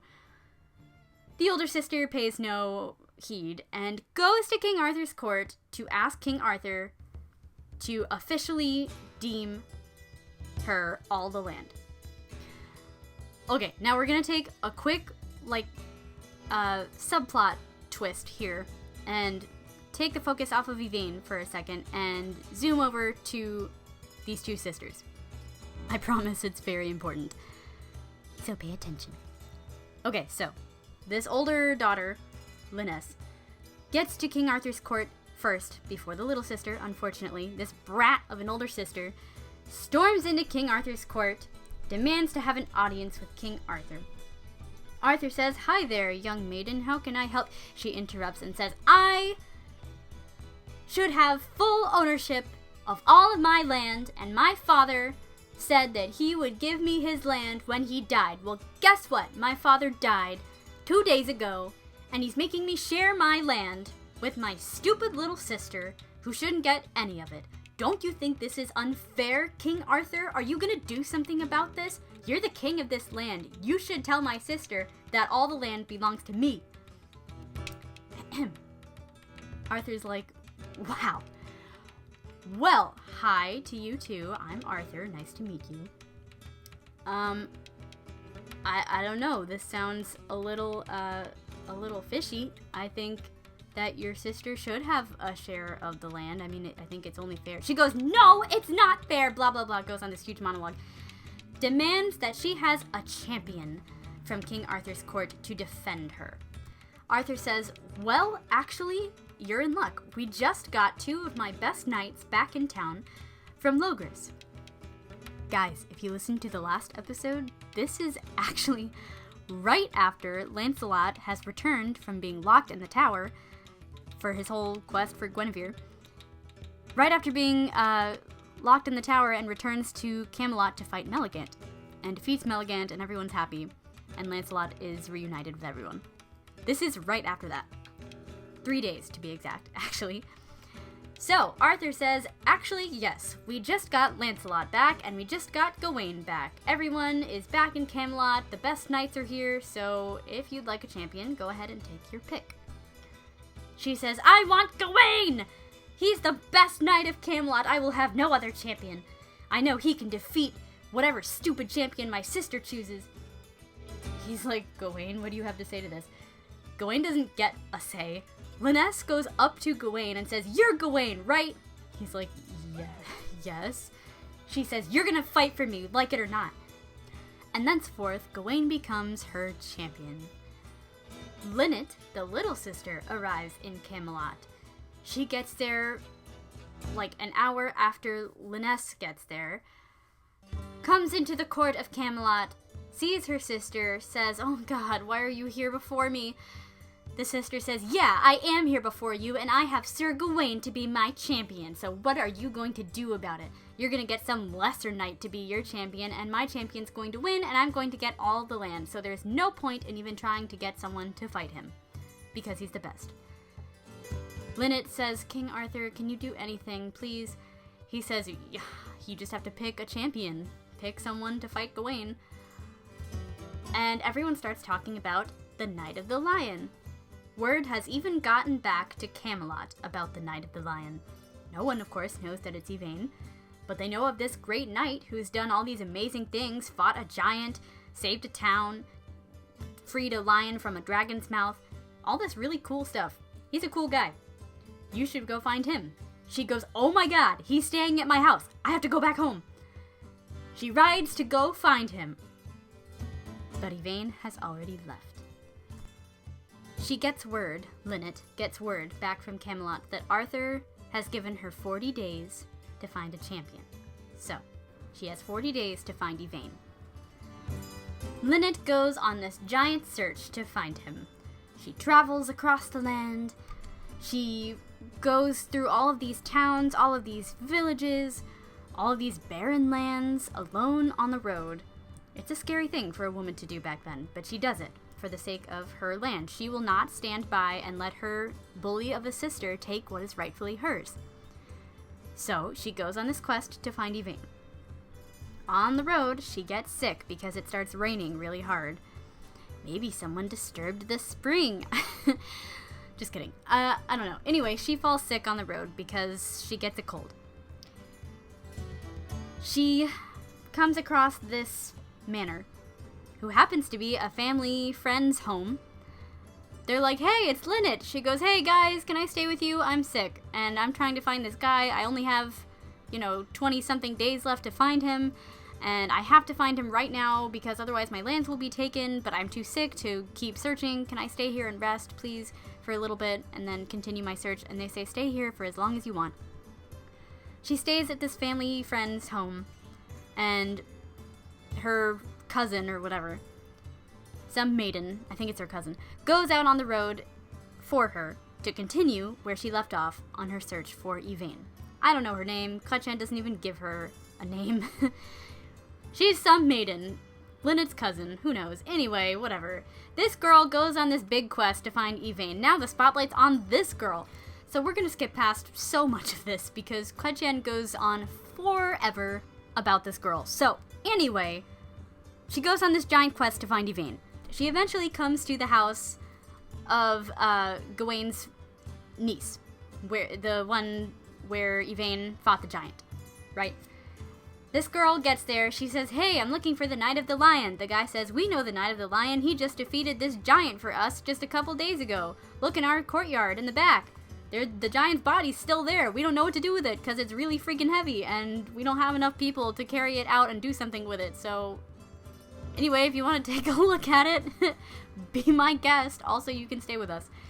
She says, great. So, the next day, she sets out on her quest again. The Lord of the Manor has sent her in the right direction and says, yeah, he went over that way. He had some other damsel he was supposed to save at noon. He was really in a hurry to go rescue her, so it was over in that land over there where there's a chapel and a magical spring.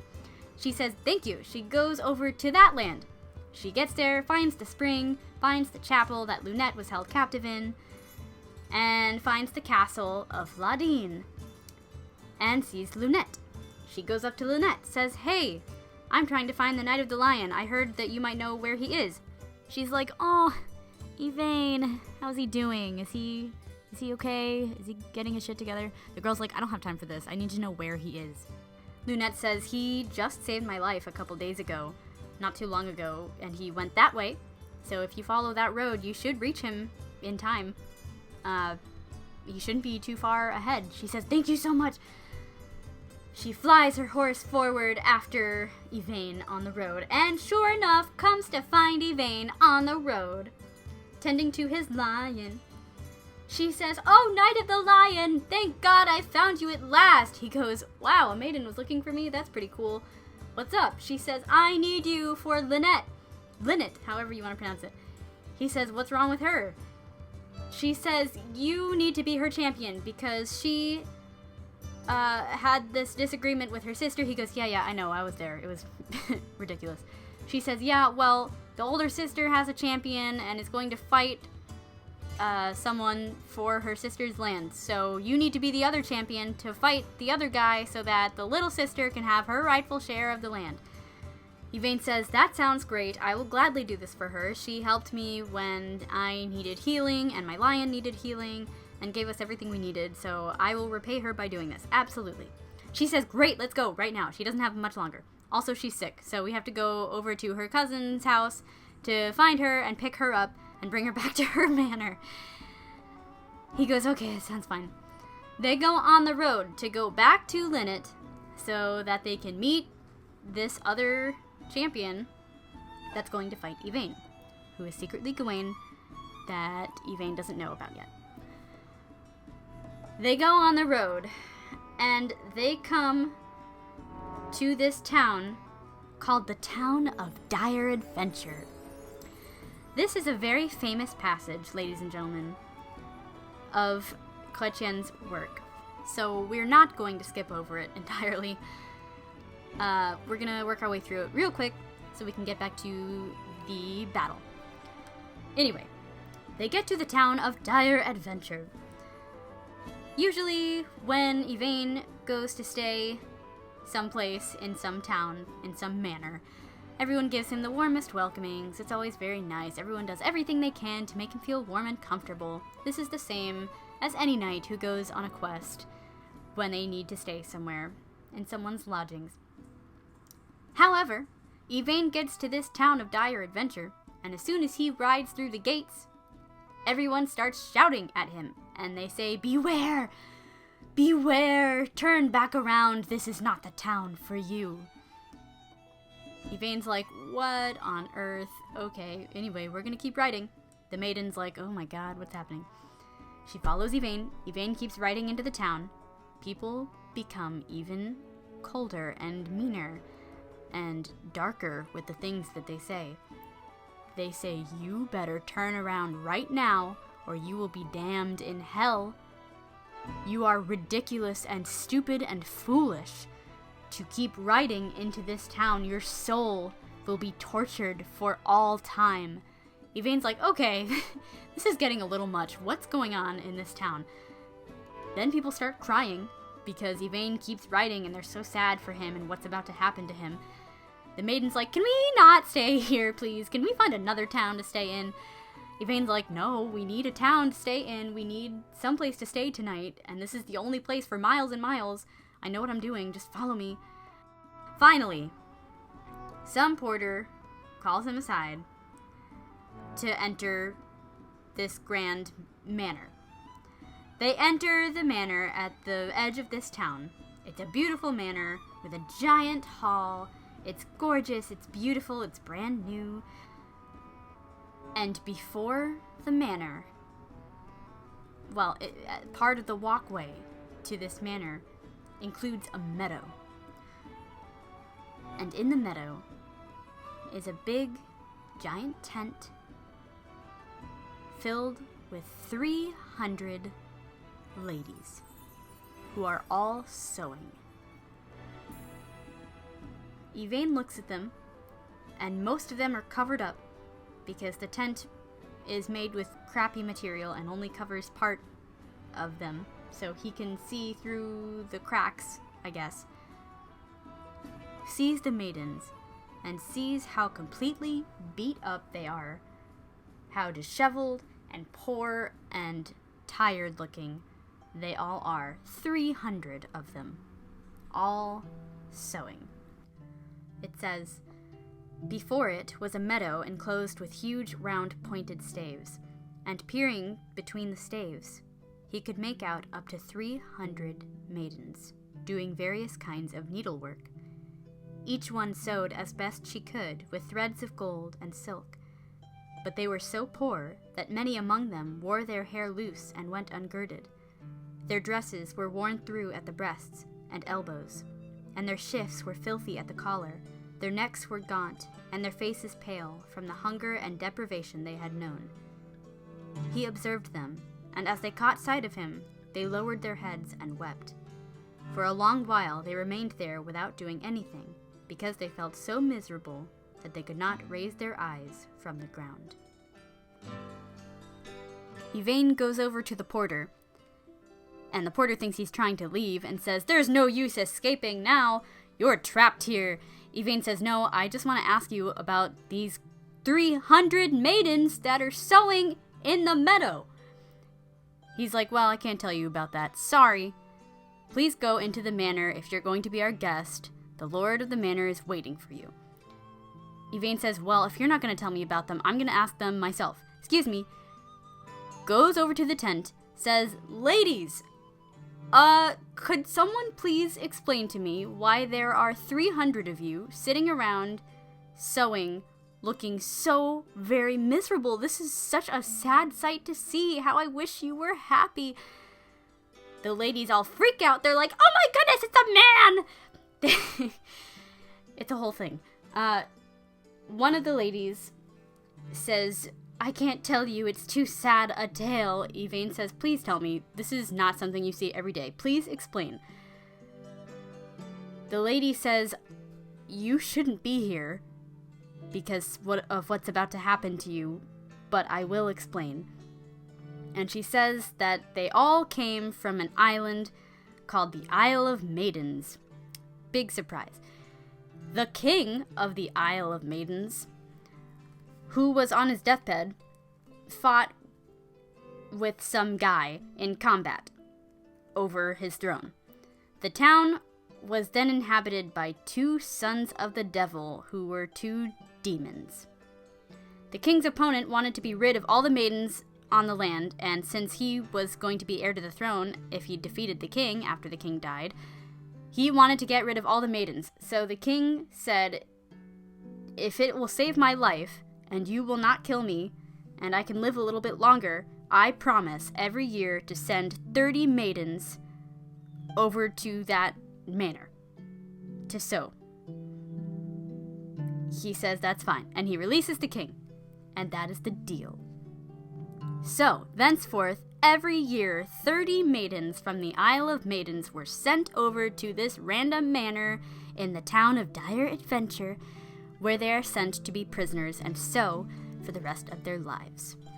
Then this lady goes on to tell Yvain about how little they're paid, how they have no money for bread, for clothes, nothing. They're always hungry, thirsty, tired, beaten. Most of them stay up at night to finish the work that they didn't finish that day, because if the work isn't done by the next day, they'll be beaten and they'll be tortured if the work isn't done to the master's liking. Now, this, guys, it has been argued to be a comment by Chrétien on France's silk weavers in the 12th century. So, apparently, a lot of women in the weaving industry were paid very, very little and were beaten and were given literally, like, nothing to eat and had very miserable lives. And Chrétien was clearly displeased with this, and so he made a comment on it in this literary piece that he wrote, and this is that. So, good for Chrétien for calling out societal issues. Anyway, I think that's one of the reasons why this is such a famous passage. Anyway, Yvain says, this sounds awful. Why have none of you decided to run away from this place? They said, we've tried, we can't, it's absolutely pointless. Also, the demons are still here. The demons have come, the two sons of the devil have come to guard this place, to guard all of the maidens from the Isle of Maidens, so that we can never leave. That's why, when you arrived in town, sir, everyone was telling you that you're stupid to come in here because you're gonna have to fight the two demons in order to stay here, and they're gonna kill you so that you can't free us. So, thanks for coming here, but you're definitely gonna die, so best of luck. Yvain says, that's not going to happen. I will free all of you. This is awful, and I will defeat the two demons. They're like, well, we'll see. Yvain heads into the manor for the night with his lion. Where did the maiden go that went with Yvain? We don't know. She disappeared. Slightly concerning. Anyway, Yvain goes through the manor. He ends up in the orchard. He sees the master, the lord of the manor, greets him. The master is surprisingly really, really nice. And he has a wife and a daughter, and they're really, really nice. And they're so warm and welcoming, more so than any of the other hosts he's had in this whole story. They're so polite, they literally give him everything that he could possibly want or wish for. He's like, what's happening? A really, really nice guy and his family who keep all of these maidens prisoner and have people come in to save them and then die by the two demons? I don't understand. This doesn't add up. Anyway, he goes to sleep. He has a wonderful night's sleep with his lion. The next morning, he goes to Mass. After Mass, he goes to the Lord of the Manor. He says, thank you so much for everything. I think I'm going to head back on the road now with my maiden that is accompanying me. But thank you so much for everything. I'm going to also take these 300 maidens with me, just so you know. Anyway, thanks for everything. I'm going to head out now. The Lord of the Manor says, oh, sorry, LOL. No, you're not going anywhere. Yvain goes, what do you mean? He says, yeah, no, you're not leaving. Yeah, sorry, I forgot to mention that. Two guys are gonna come here shortly, and you're gonna have to take up arms and fight them. They are also two demons. So, good luck. Also, if you win, you have to marry my daughter and inherit this whole town. Yvain says, oh, I'm so sorry, I can't do that. My heart is already taken, and I really have to leave now, so excuse me. And the Lord says, no, no, sorry. You're stuck here. Yvain tries to leave. He's like, okay, hey, maiden, we're gonna get going now. Like, right now. The maiden's like, what's going on? He says, I didn't think we'd actually have to fight demons, but apparently I'm actually going to have to fight demons. So, I don't know what's happening. We're gonna leave. But boom, the gate closes, and he's trapped in a castle once again, just like the beginning. And this time, instead of fighting Ladine, how simple she seems now, he has to fight 2 demons. Right then, the gates open, and the 2 demons rush inside on horseback, ready to fight Yvain. Yvain readies himself. He's like, alright, we're doing this. The lion next to him goes, nah, bruh. The lion starts growling and hair bristling all over him. He is ready to eat some flesh. The demons say, take that lion away. He's gonna interfere. Yvain says, if you're so afraid of the lion, why don't you take him away yourselves? They do, much to their nervousness. They lock the lion away in some cage. And then the fight begins.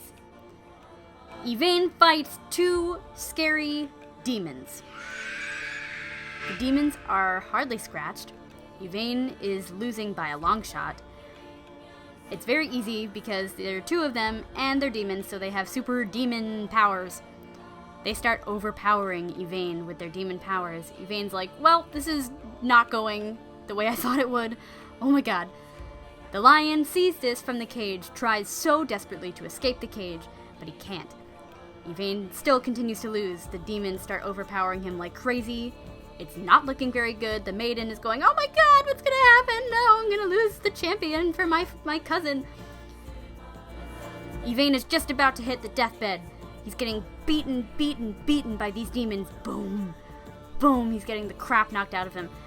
And just at the last minute, the lion, he bursts through the cage somehow and runs in just in time enough to save Yvain's life. The demons turn to hit the lion, but the lion maims them, and the demons fall to the ground. They're still definitely trying to fight, but they are wounded. They're on the ground. Yvain's like, thank you, lion. Jesus. He gets back to his feet. One of the demons gets up to try to hit the lion, or Yvain, whoever's nearest, and he turns in a position that exposes his neck. And just when he turns to expose his neck, Yvain slices through and beheads him. Yvain beheaded a demon. Dun dun dun. The other demon is still crawling around on hands and knees trying to attack Yvain, but the lion finishes him off. No one has time for this other demon anymore. The lion rips out his shoulder. The demon is still alive and begs for mercy. Yvain demands him to admit whether or not he's been defeated. The demon admits that he's been vanquished. Yvain says, that's good enough for me. You're done. You have no reason to fear me or my lion. And thenceforth, Yvain is known as Yvain the Merciful. He's called that in other adaptations now, so that's where he gets that reputation from. Yvain gives even a demon mercy. What a good guy! Yvain and his lion made a great team. They defeated the demons. And now, all the maidens are free. The wife says, thank you so much, sir. You've defeated the demons. Now you can be lord and master over us all. Please take our daughter in marriage. He says, I told you I can't do that. I'm very much taken. I'm so sorry. The lord gets very upset with Yvain and almost threatens to kill him himself if he doesn't take his daughter in marriage. The daughter's like, Dad. Yvain says, sir, I can't do that right now. I'm so sorry. But I swear that if I'm able, one day I will return and take your daughter's hand whenever you deem it appropriate. The Lord says, nah, no, screw you. Sorry, forget it. Just get out of here. Get out of this town. I don't ever want to see your face again. You are banned from the town of Dire Adventure. Yvain says, cool, I'd like to leave here very much, so that works out for both of us. please excuse me. Maiden, come on. Come on, lion. And the two of them leave. And they go to the maidens, and Yvain says, "Hey, maidens, I freed you." They cheer and let out this giant, whooping, gracious thanks to Yvain, and they all bow before him. The rest of the town sees this. The rest of them that cursed Yvain and the maiden on the way in, they see this and now thank Yvain for saving the maidens and for bringing a better reputation to the town by freeing them of the two demons. He's like, yeah, you guys are all mean to me when I got here, so I don't really care about you guys. But to the maidens, I wish you all the best. Go back to whatever lands you came from and start your new life afresh. And 300 ladies bow before Yvain and thank him profusely. That was the very famous passage of the Town of Dire Adventure. Needed to include that in this podcast because it's a very famous passage and also because of reasons we'll discuss at the end of the episode. Anyway, thank you, Chrétien, for that lovely adventure. Now, finally, goodness gracious, we have finally gotten to the end, to this battle. Yvain and the maiden have finally come back to Linnet at her cousin's house. Yvain says, "I'm here to be your champion." She says, "Oh my god, thank you so much. Hey, guess what? Arthur and his knights are already here. They're in this town." So, Linnet escorts them all into town. She's feeling better, by the way. They all go into town. They see Arthur. They see the knights of the Round Table who have come to witness this battle. Word has gotten around all of town about how big of a deal this is for these two sisters. And, more importantly, the two champions who are going to fight each other, because everybody knows who Sir Gawain is. He has an exceeding reputation. And everyone knows who the Knight of the Lion is. Both of them are known to be these incredible fighters and incredible knights and great men of great morals and chivalry. And fighting combat skill like crazy. Both of them have defeated serpents, they've defeated dragons, they've defeated giants, they've defeated other cruel men. They've saved people, they've saved maidens, they've saved towns. These are both equally grand knights, and they are going to battle each other. How exciting! Everyone from town and neighboring towns have come to see this battle. This is just like in the last episode where everyone came to watch Lancelot fight Melagant. People are wearing the colors of the knights that they prefer. It's like a whole thing. People are waiting outside in the square before the battle. Just like I was saying in the last episode about people like waiting for the Jonas Brothers concert when I was younger. People wait in line for this thing. They have popcorn and stuff ready. They're ready to go. So, everyone is gathered for this battle. Yvain is armored from head to toe already, so no one will recognize him. Linnet presents him and says, "King Arthur, I have found my champion to defend my land. My share of the land." Linus presents her knight and says, "Here's Sir Gawain, he's gonna kick your butt." Arthur says, "Knights, prepare to do your best." The knights prepare themselves. Neither speak a word to each other, and they are so full of hatred for the other because they want to defend their lady. Gawain not so much, because Linus is a brat, but he knows that this Knight of the Lion guy is apparently a really great fighter, and Gawain knows that he's the best fighter in Britain. So, if anything, he's going to defeat the crap out of this guy to defend his reputation, because reputation comes before all else, as he said earlier to Yvain. Yvain just wants to defend Linnet because she's been wronged by her stupid sister, so he's going to fight this guy and is filled with hatred for him. And Gawain, likewise, is filled with hatred for this other guy that he's going to fight. The tension is super high. And Chrétien gives this TV episode, like, hanger, where he says, "What's going to happen? Who's going to defeat who? Will they fight each other to the death? Will Yvain reveal his identity?" It's so funny. And then Chrétien goes on for literally like 2 pages about how this has all come down to hate and love. The difference and the very fine line between hatred and love. And how very much these 2 men love each other, and now they're gonna fight each other to the death. How awful, what's going to happen. And then then he goes on for another 2 pages about how much the 2 of them love each other, and how none of this fighting would have to happen if they would just reveal themselves. He says, "Is this not true and total love? Indeed, yes. And the hatred, is it not fully in evidence? Yes, for it is certainly clear that each would like to cut off the other's head, or at least shame him enough to destroy his reputation. By my word, it is truly a miracle that love and mortal hatred can be found so close together. Heavens, how can 2 such contrary things dwell together in the same lodging?" And then he goes on forever. It's so very French. "Ah, love, where are you hidden? Come out and you'll see what an army the enemies of your friends have brought and set against you. The enemies are those very men who love one another with a sacred love, for a love that isn't false or feigned is a precious and holy thing. But now, love is wholly blind, and hatred likewise can see nothing. For love, had she recognized them, must surely have prevented them from striking one another or doing anything to hurt the other.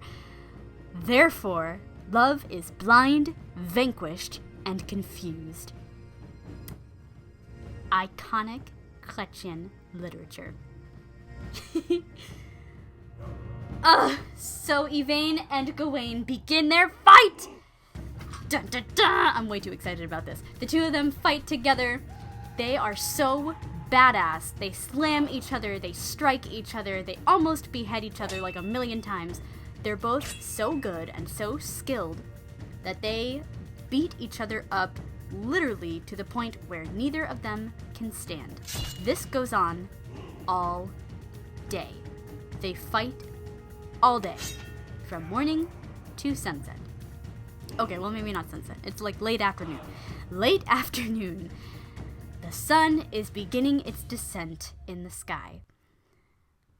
The 2 of them have fought so hard.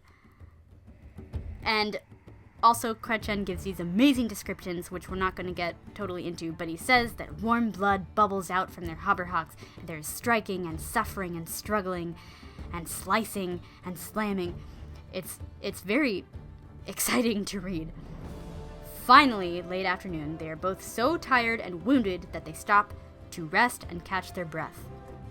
Chrétien goes on about how terrible it is that they've wounded each other and struck each other and fought each other when they love each other so very much, and treats it almost like the real love in this story wasn't between Laudine and Yvain, who were never destined to really be together anyway, but between Yvain and Gawain.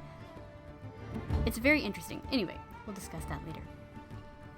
Yvain says, "Hey, we should stop for the night, because I don't know about you, but I'm really tired. You've exhausted me. You're so good. I have so much respect for you. You kicked my butt." Gawain says, "Thanks, dude. Actually, it's quite the opposite. I'm exhausted, and I don't know how you did what you did, especially for someone so young, but you're so good. You're such a good fighter." Because Yvain has the helmet on still, Gawain doesn't recognize his voice, also because of how out of breath Yvain is and how hoarse his voice has become. So, Gawain doesn't recognize him. Doesn't recognize his voice. The 2 of them go on this little tiff about how more exhausted they are than the other. Until finally, Gawain says, "Listen, you are so good. I would love to know who you are. What's your name? I'm Gawain. Nice to meet you." Yvain goes, What? Who? Gawain's like, I'm Sir Gawain. Why? What's the matter? Yvain goes, oh my god, I would never have fought you had I known who you are. He almost begins to weep. He freaks out. Gawain goes, why? Who are you? Yvain says, it's me, Yvain. He takes off his helmet. It's me who loves you more than any other man. I declare myself utterly defeated. Please let's make amends. Gawain goes, oh my god. What just happened? No, I am more defeated than you are. You defeated me. I am utterly defeated. Yvain says, no, I'm defeated. Gawain says, no, I'm defeated. The two of them have an actual, literal argument about who defeated who. Arthur and the two sisters are like, what is happening? The rest of the people watching are like, what's going on? Where's the popcorn? We need more. This is so exciting. Oh my god. The sisters are like, this is not helping our case at all. Arthur goes, wow, my two favorite knights. This is awesome. Gawain and Yvain are still fighting about who defeated who. Gawain's like, no, look at me. I literally can't stand up. You made it so that I am injured. You're so good. Yvain goes, no, you're so good. I look up to you. Please accept my defeat. To the point where the two of them embrace. And they release all of their tension and just hug it out in this wonderful bromance hug. The sisters are like, what in the name of God? What does this mean for us? Gawain and Yvain go up to Arthur. They're like, he defeated me. No, he defeated me. No, he defeated me. And they go on this whole argument again. Arthur's like, okay. No one defeated the other. You both fought equally as well. I think everyone here can agree that you both fought equally as well, and it's a tie. The crowd, who has been watching, chants in agreement. They agree. They cheer their agreement. Arthur says, okay, let's wrap this up. Where is the malicious lady who so terribly threw her sister off her rightful lands? Where is she? Linnes, without even thinking, goes, me, I'm right here. Oops. And then realizes that she admitted in front of everybody what she did. Arthur says, well, you just admitted it. So, your two knights, your two champions, ladies, have made amends. Therefore, I have no right to give either of you the land that isn't rightfully yours. So you both get your equal share of lands. That is that. This is officially settled by the amends that the two of your champions have made. So, Linnes, I hereby order you to denounce the lands that are your sister's and give her her rightful share. Linnes has no choice but to do as the King of Britain commands. She agrees to give her sister the rightful share. Lynette cheers and thanks Arthur profusely and thanks Yvain profusely and Gawain for putting up with her sister. And she and her sister, who is not as happy about the outcome of this situation, she and her sister attempt to begin making amends. Yay! The two sisters make up and love conquers hatred. Yvain and Gawain hug it out again, and this time the lion comes running. Where was the lion before? I don't know, but the lion comes running. Gawain's like, oh my god, what is that? He goes, it's my friend, he's cool, he's gonna stay with us, like, forever. Gawain goes, oh, awesome, that's normal. The two of them talk, and they catch up, and Gawain also thanks Yvain for saving his nephews and his niece from the giant, and says, I will never love another knight more than you, Yvain. Aww, the two guys hug again, and it's really sweet. Also, both knights get tended to by nearby doctors because they're both very much injured and wounded. They recuperate in their tents. Yvain realizes, while he's being healed, that he can't be healed as well as he thought. The doctor says, you're very seriously wounded. Sir Gawain is one of the best fighters in the country, and I don't know how well you're going to pull through here, to be honest. Yvain says, what do you mean? The doctor says, you're dying, Sir Yvain. Yvain says, well, There's just one thing left I have to do. Yvain realizes he's dying, and the thought of Ladin pulls him through to the point where he shoves death aside, mentally, and says, I will go to Ladin and ask myself. I'm not going to wait anymore for her to try to forgive me. I'm just going to go to the spring myself and declare my apologies for what I did to her. And if she forgives me, she forgives me. And if not, she doesn't. But I have to do this. And sure enough, the thought of doing this alone heals him enough to go and find her. So really, Chrétien describes later, Yvain was dying of love and will die unless Ladin forgives him. So, we have come to the end. It is Ladin or death. Yvain travels all the way back to the spring. He gets to the spring. He takes that basin of water, he dips it in the spring, he pours the water onto the weatherstone. The storm starts once again. Boom! The lightning strikes, the thunder starts, and it's the biggest storm that ever has occurred at this spring, ever. It's like a hurricane times 5. It's huge. The storm rattles all over not just the town, but almost all of England.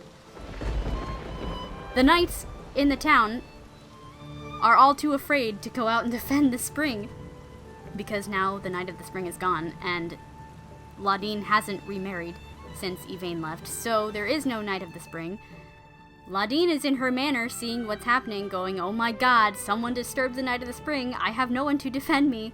Someone needs to go out there and fight this guy, but none of her knights are brave enough to go fight whoever made this big of a storm at the spring.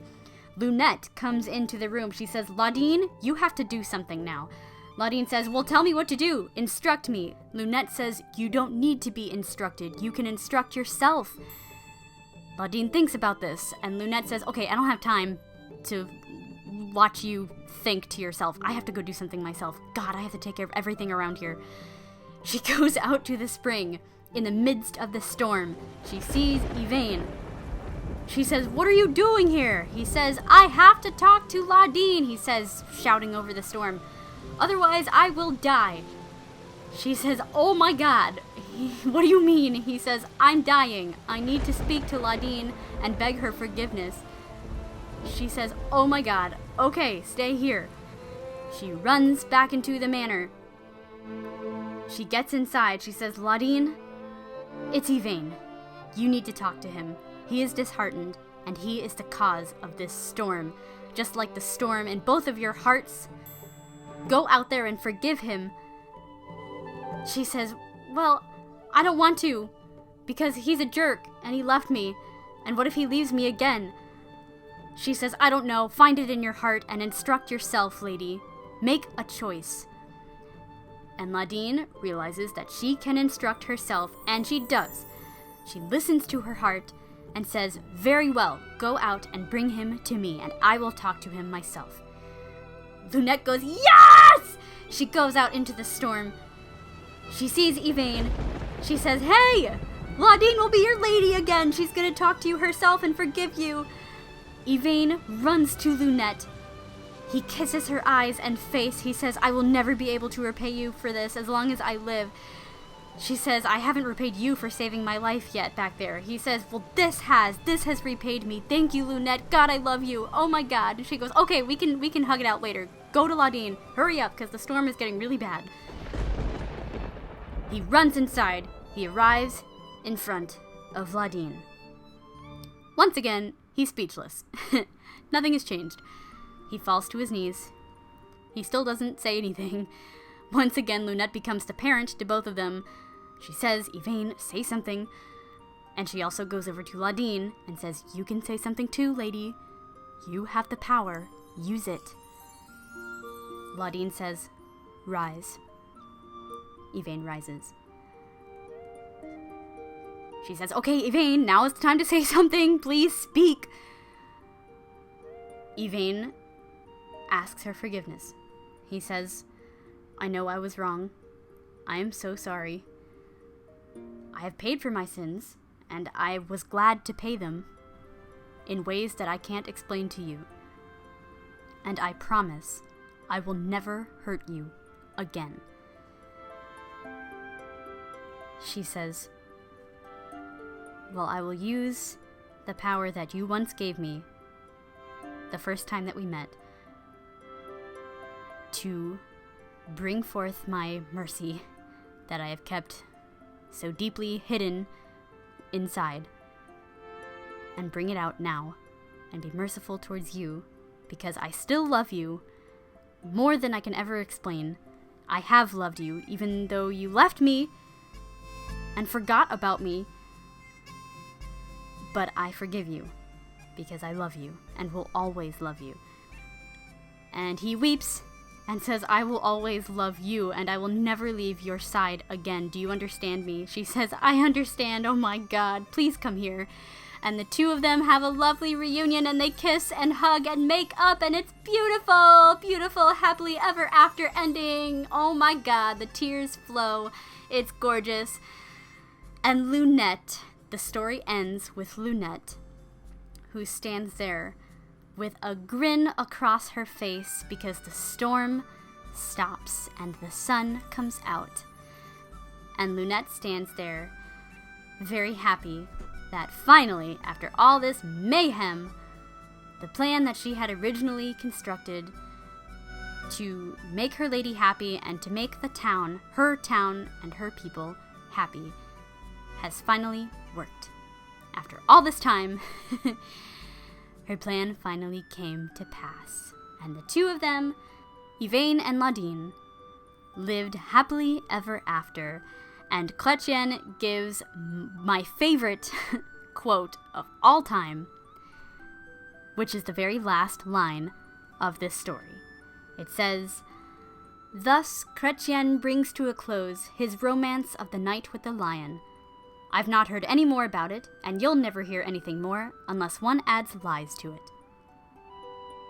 The end.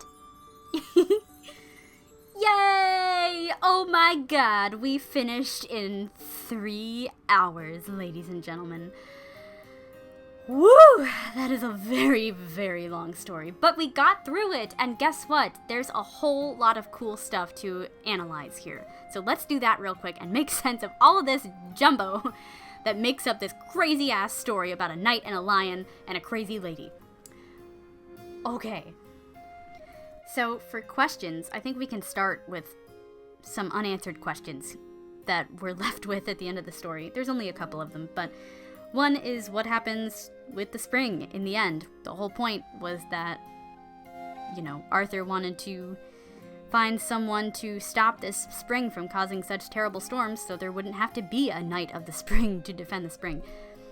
And what's so magical about the spring anyway that it needs to be defended? Why does it cause a giant storm? Who knows? Perhaps it's been enchanted.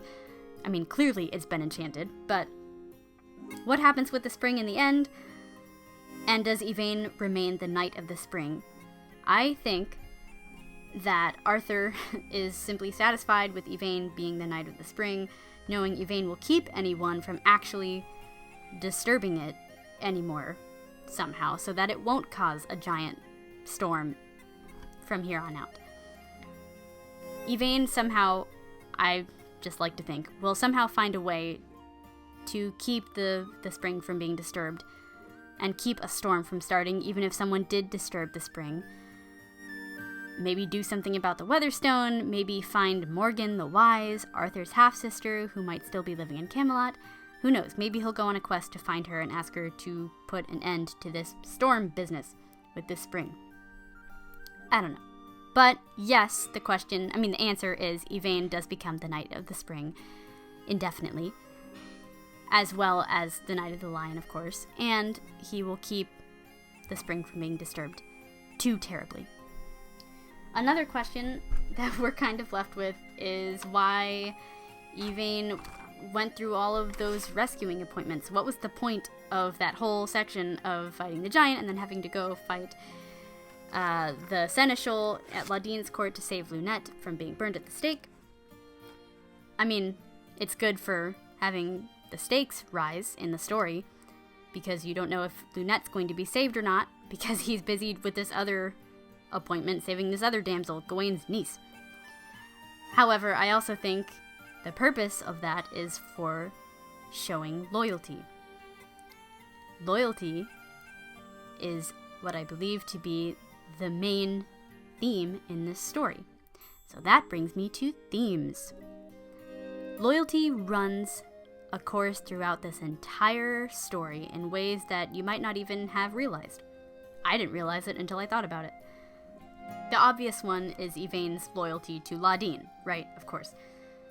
But there's also Lunette's loyalty to Ladin as well, which plays a major part of the story by trying to set her up with someone who would be good for her, as well as someone who would be good for her people, to be lord and master of the town, right? Loyalty also comes into play with Yvain's loyalty to Camelot and to King Arthur, which, starts that whole decision of wanting to leave Ladin to go to Camelot and participate in tourneys and increase his reputation as a knight. Also to serve King Arthur, which he originally promised to do as a knight. That's why he became a knight in the first place, and so his loyalty was to Arthur first, before it was to Ladin. And technically, I have to look this up to make sure it's accurate, but from what I know, in real life, in medieval times, a knight would have to ask permission from their king before marrying someone. So you couldn't just marry whoever you wanted and then tell your king, oh yeah, by the way, I have a wife. I think you had to ask permission first from your king before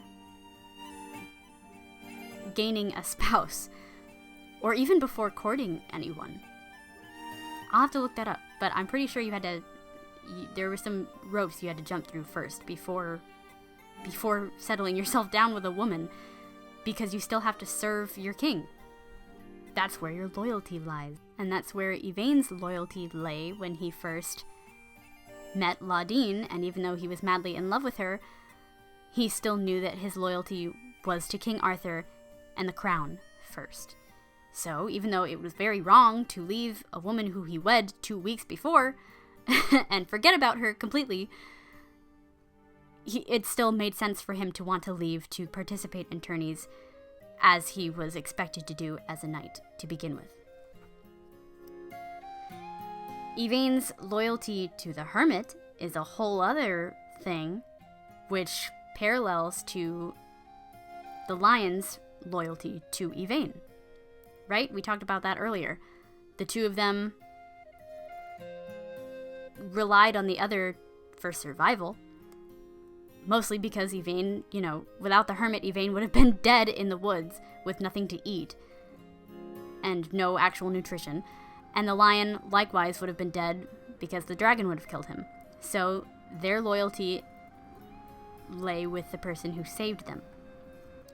Another example is Lunette's loyalty to Yvain. Time after time, even after Yvain screwed up, she still does the best she can for him. She still tries to set him up with Ladin for his happiness as well as for her ladies. What does she get out of it? She doesn't like him or anything. She doesn't get anything out of this except her ladies' happiness and Yvain's happiness. Why is she doing this for them? Why is her loyalty so strong for Yvain? Probably because of her loyalty for her lady, Ladin, and for her lady's happiness and for her town's happiness. So Lunette has a whole other set of loyalties that lie with her lady and her people that causes her to inevitably have this loyalty towards Yvain. Also, she likes Yvain and they're really good friends, and she wants to help him out and she sees the best in him. Another example is Lynette's cousin and her loyalty to her cousin Lynette. Right? Her cousin, while Lynette is sick in bed and can't go after Yvain to try to find him to be her champion, Lynette's cousin goes out on this giant-ass quest to find Yvain for her cousin. What does she get out of it? She gets literally nothing out of this. She doesn't profit from her sister getting her rightful share of land, but her loyalty lies to her family. So she goes after Yvain for the sake of her cousin. Another example is the king of the Isle of Maidens to all the 300 sewing maidens. He broke his loyalty to them. He was supposed to be loyal to them and didn't protect them at all. Instead, for his own selfish reasons, he allowed the 300 maidens to be taken every year to this manor to be prisoner and sew for all these people, for this town. That's another example of loyalty that was broken. And then, of course, the two sisters, Lynesse to Lynette, and their loyalty to each other, which was also broken by the older sister who wanted to take all the land for herself. And Lynette kept her loyalty to her father, whose dying wish was to have them both share the land together. Another example. And even Gawain has this loyalty to Yvain from the get-go. Why? They're not related. They don't have anything in common. They're both Knights of Camelot, but, why does he care so much for Yvain? Other than, having some sort of more than platonic relationship, I think it's because he feels this need to protect this kid and look after this kid, and he sees greatness in this kid and thinks that he thinks that Yvain could really make a great knight, which he did. And so Gawain wants to bring out the best in Yvain, even if by doing so it made Yvain make a giant mistake in his relationship with Laudine. However, Gawain sees the best in this guy, and he feels the need to kind of look after him and be a kind of a coach / guardian / best friend for this guy. So that's where his loyalty lies for Yvain. So all the way around in this story, there are several examples of loyalty. Therefore, that is the key for this story, I think, and I think that's what we're supposed to learn from Yvain, is the message and the importance of being loyal to those you care for. Thanks, Yvain. Another theme is the idea of hate versus love, which I think was the main point of why Chrétien wrote this, was for it to be a piece, a literary piece, depicting the fine balance between hatred and love, and how sometimes they can be intertwined, sometimes they can be two separate things entirely, and sometimes they can interweave within each other at any given moment, without any notice, especially when falling in love. And I think another message that Chrétien was trying to prove, tying in with that, is how destructive hatred can be. Like Laudine and her hatred towards Yvain when he left her almost caused Yvain to kill himself, even though that's not her fault. That's definitely Yvain's fault. But still, it was a reason that he wanted to torture himself and at one point take his life, and at one point do worse than that and live with his guilt because of Laudine's hatred for him.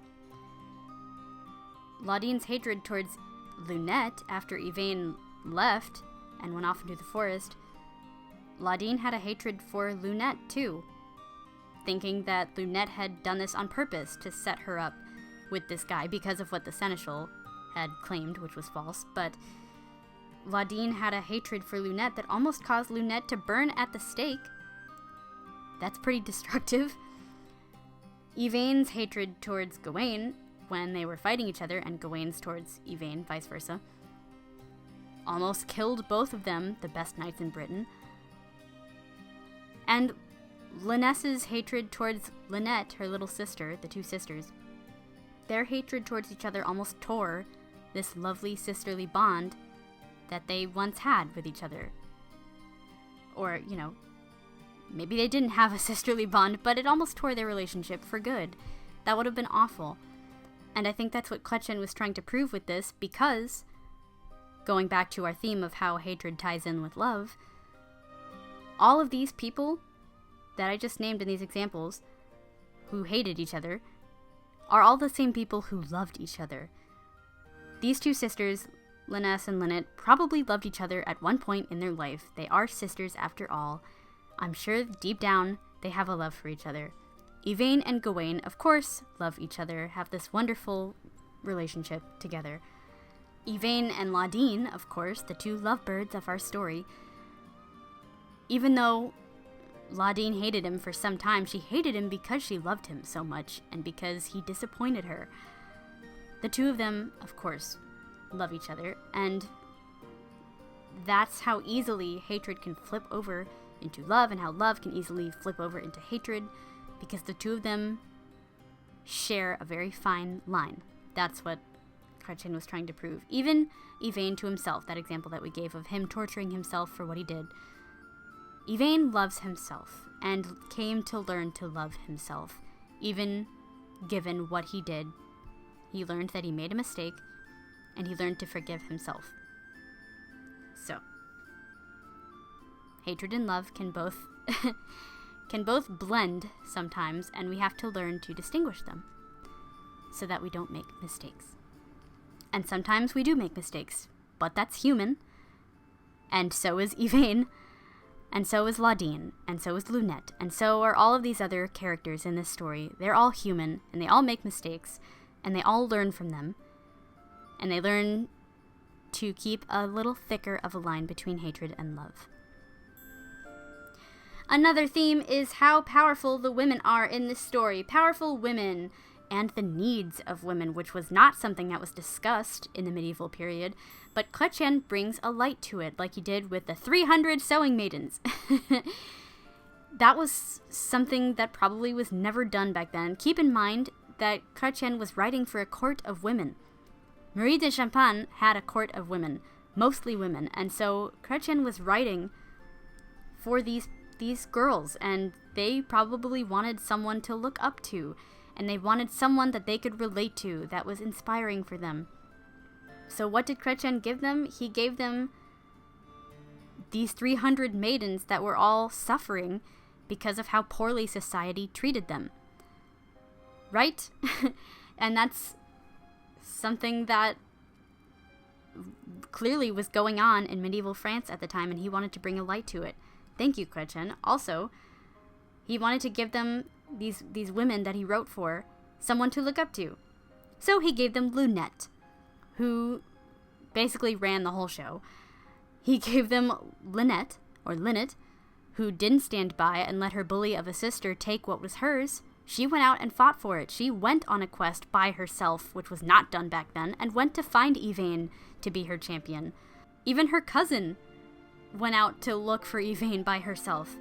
So all of these girls are pretty heroic for, the 1170s, 1180s. And that's something that Chrétien wanted to bring to the table.